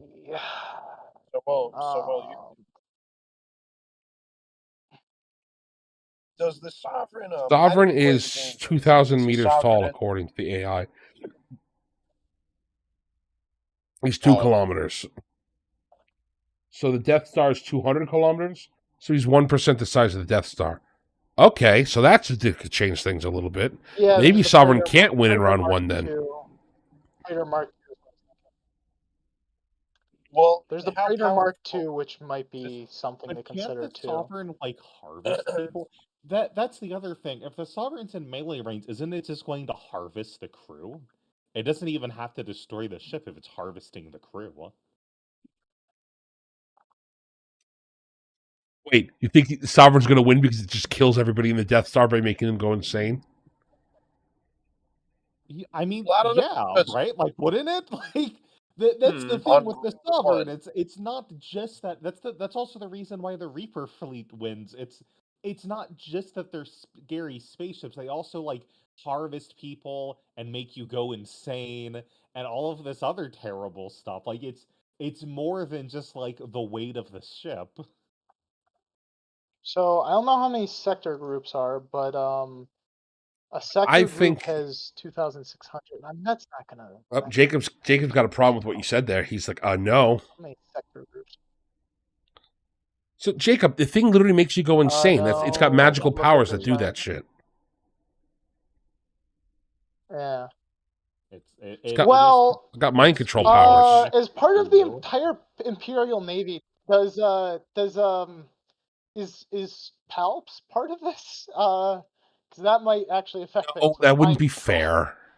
No. We're doing full. Okay. We're doing That's full why I was Imperial. asking. Jacob, We're it not definitely having does. It Civil mind controls War people. What are you deaths. fucking talking about?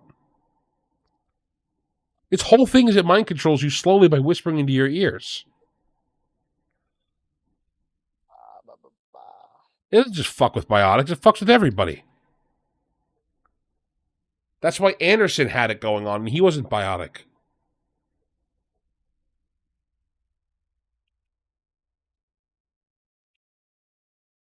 So there are about 2 billion. Now, how many stars are there in the Milky Way?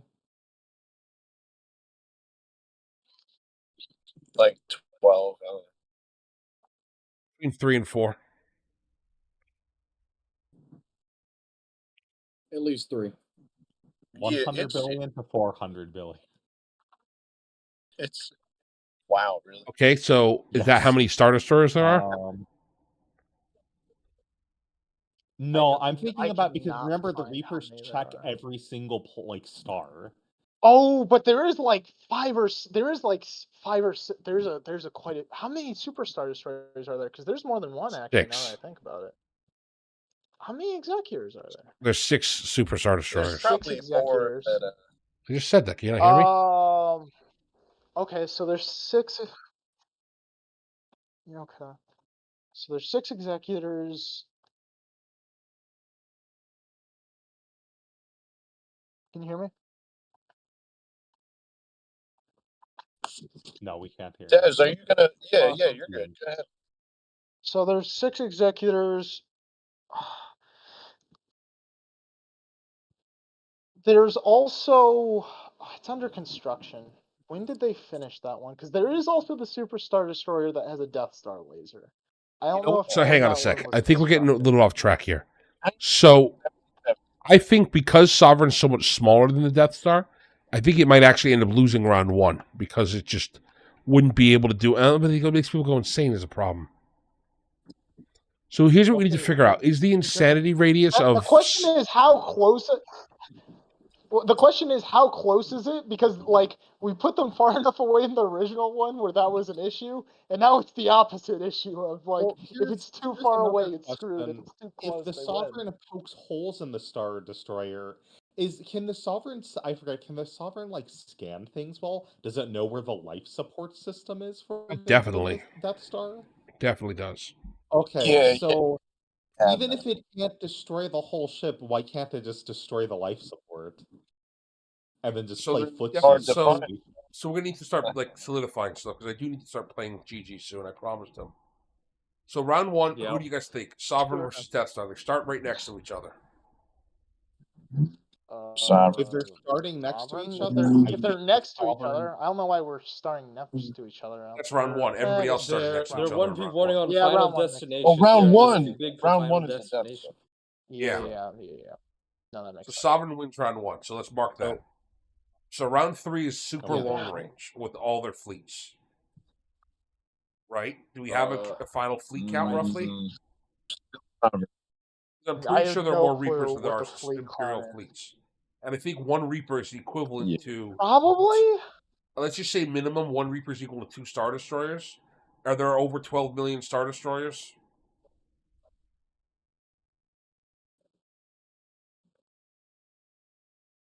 I have no clue how many there are. Destroyers are there? I've tried. I'm trying About to find numbers 6 for million. like the entire fleet, and it's just not Any- working. There's Star. probably just no numbers.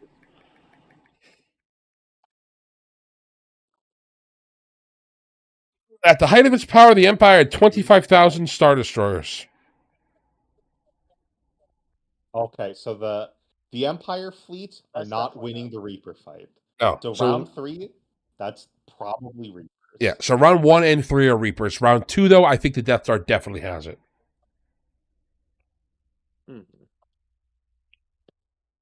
Yeah, so Jacob, they definitely have long range weapons. What are you talking about? They use them all the time. How would they be fighting the other Mass Effect ships if they didn't have long range weapons? Yeah, they use it in the final. They use it to And stop or- you from landing in Mass Effect 3. They just prefer to land and just be fucking monsters because they're evil. because they want to harvest people. Yeah, they want to gather your Yummy, juicy, yummy juicy bits. organic. All right, so with Yeah. that, Yum. I'm hitting enter on our final count. So the final count is Luke, Anakin, Mara Jade, HK-47, Wedge, Jango, Bao-Dor, Karth, Darth Vader, Palpatine, Qui-Gon, Obi-Wan, Rex, and Revan. Versus Shep, Biotic, Elusive Man, Rex, Grunt, Garrus, Jack, Kazumi, Liara, Morden, Arya, if we count her, Thane, Shadowbroker, Edie, and Sovereign. If Arya counts, it's a tie. If Arya doesn't count, Star Wars wins by 1. Star Wars sweep. Let's go. It's literally not possible. Close. I don't know if I would say sweep. Yeah. That wasn't What do you mean really they a won by sweep. 1? Sweep. That's not a sweep. Not even close, Smile. Not All even right. close. It's very Yeah. But yeah, Yeah. so Star Actually, it Wars- was Star quite Wars close to wins. how close they won. It's It just, was they quite just close. eke out the victory. Yeah. And with that, I think that's a good spot to wrap it. If you all would like to come to the Sure, server Pat. and discuss it further, let me know. You're more than welcome to join. Discord is open and public. You all are fully welcome to come in. With that, Nebula, would you? Astro here to shell in the chat. Sad. I know, Yeah, right? give me a sec. I'll say, with that, Nebula and me are going to be streaming Baldur's Gate 3 shortly. We're going to take a quick switch over to Twitch. He's getting the stream set up right now. Once he gets it set up and ready, the link's going to start being propagated. Huh? Shut up. Dog. Yep. Dog. Going crazy. And with that, you'll be gladly able to join us over there. Yep. With that, I think we're going to say goodbye to the other guests here so they can go and they can get some dinner for themselves and do their diligence. Thank you for joining us tonight, Dez and Shadow and Pip and Pops. Thank you all for being here. You contributed greatly. Always good to be here. So, Thanks. It was great being here. Yes. I love silly things like this. me too. I had a lot of fun. I hope you all had fun chat. I know it was a little contentious, but that's okay. It's a fun part of it. With that, I think that next week we're going to be maybe doing a little bit since it's Jurassic June. We're going to talk about it. So, Jacob asks, how does Sovereign win in melee when it's a tenth the size of the Death Star and doesn't have time to mindfuck everyone? So, even if it's a slow process, here's the question for you, Jacob. How can the Death Star beat Sovereign if it just suction cups to the side of it and slowly makes everybody go insane? Sovereign has infinite How time. does it- Also, Sovereign can just destroy the life support. Yeah, it can just wheel its arm into the thermal exhaust port and pull whatever's in there that they blew up out. Or it could just put an arm in there and plug it. Yeah, it's 1,000th the size of it. Okay, 100th the size of it. Okay. That's not that small in comparison. The Death Star's, a ball. A lot of the Death Star is eaten up by, technical bits. It can just kind of hang out there and eventually screw it over. That being said, if you want to argue more, you should come to the server Yeah. and call Nebula, who is the most adamantly pro-sovereign person here, and I'm sure he will love to argue with you for hours and hours. Come to You the should do server. that, but you shouldn't argue. You should just call them no racial fucking clue. slurs. That's a much better idea. It's a much better use of time. It can move and run him over. No, it can't. He could grab it. Sovereign's better at dodging. The Death Star cannot move that fast, Jacob. You gonna run him over in space? Come on, Yeah. Look, I don't think that's quite how Jacob, that's just working, come sir. over here. You know, we gotta go. Just come over here, argue. You know, come Yeah. here, say some With racial Nebula slurs, to get out of fix your it. system. You know, All right. just So I'm going to close the stream now. If you all would like to join us on Nebula's stream, it's Nebula the Wanderer. Once he gets it up and running, we'll be joining him over there shortly. Either way, Get you in all there, have that's you all have an excellent night. Thank you for joining us. Goodbye, chat. good night, Have a good one. everyone.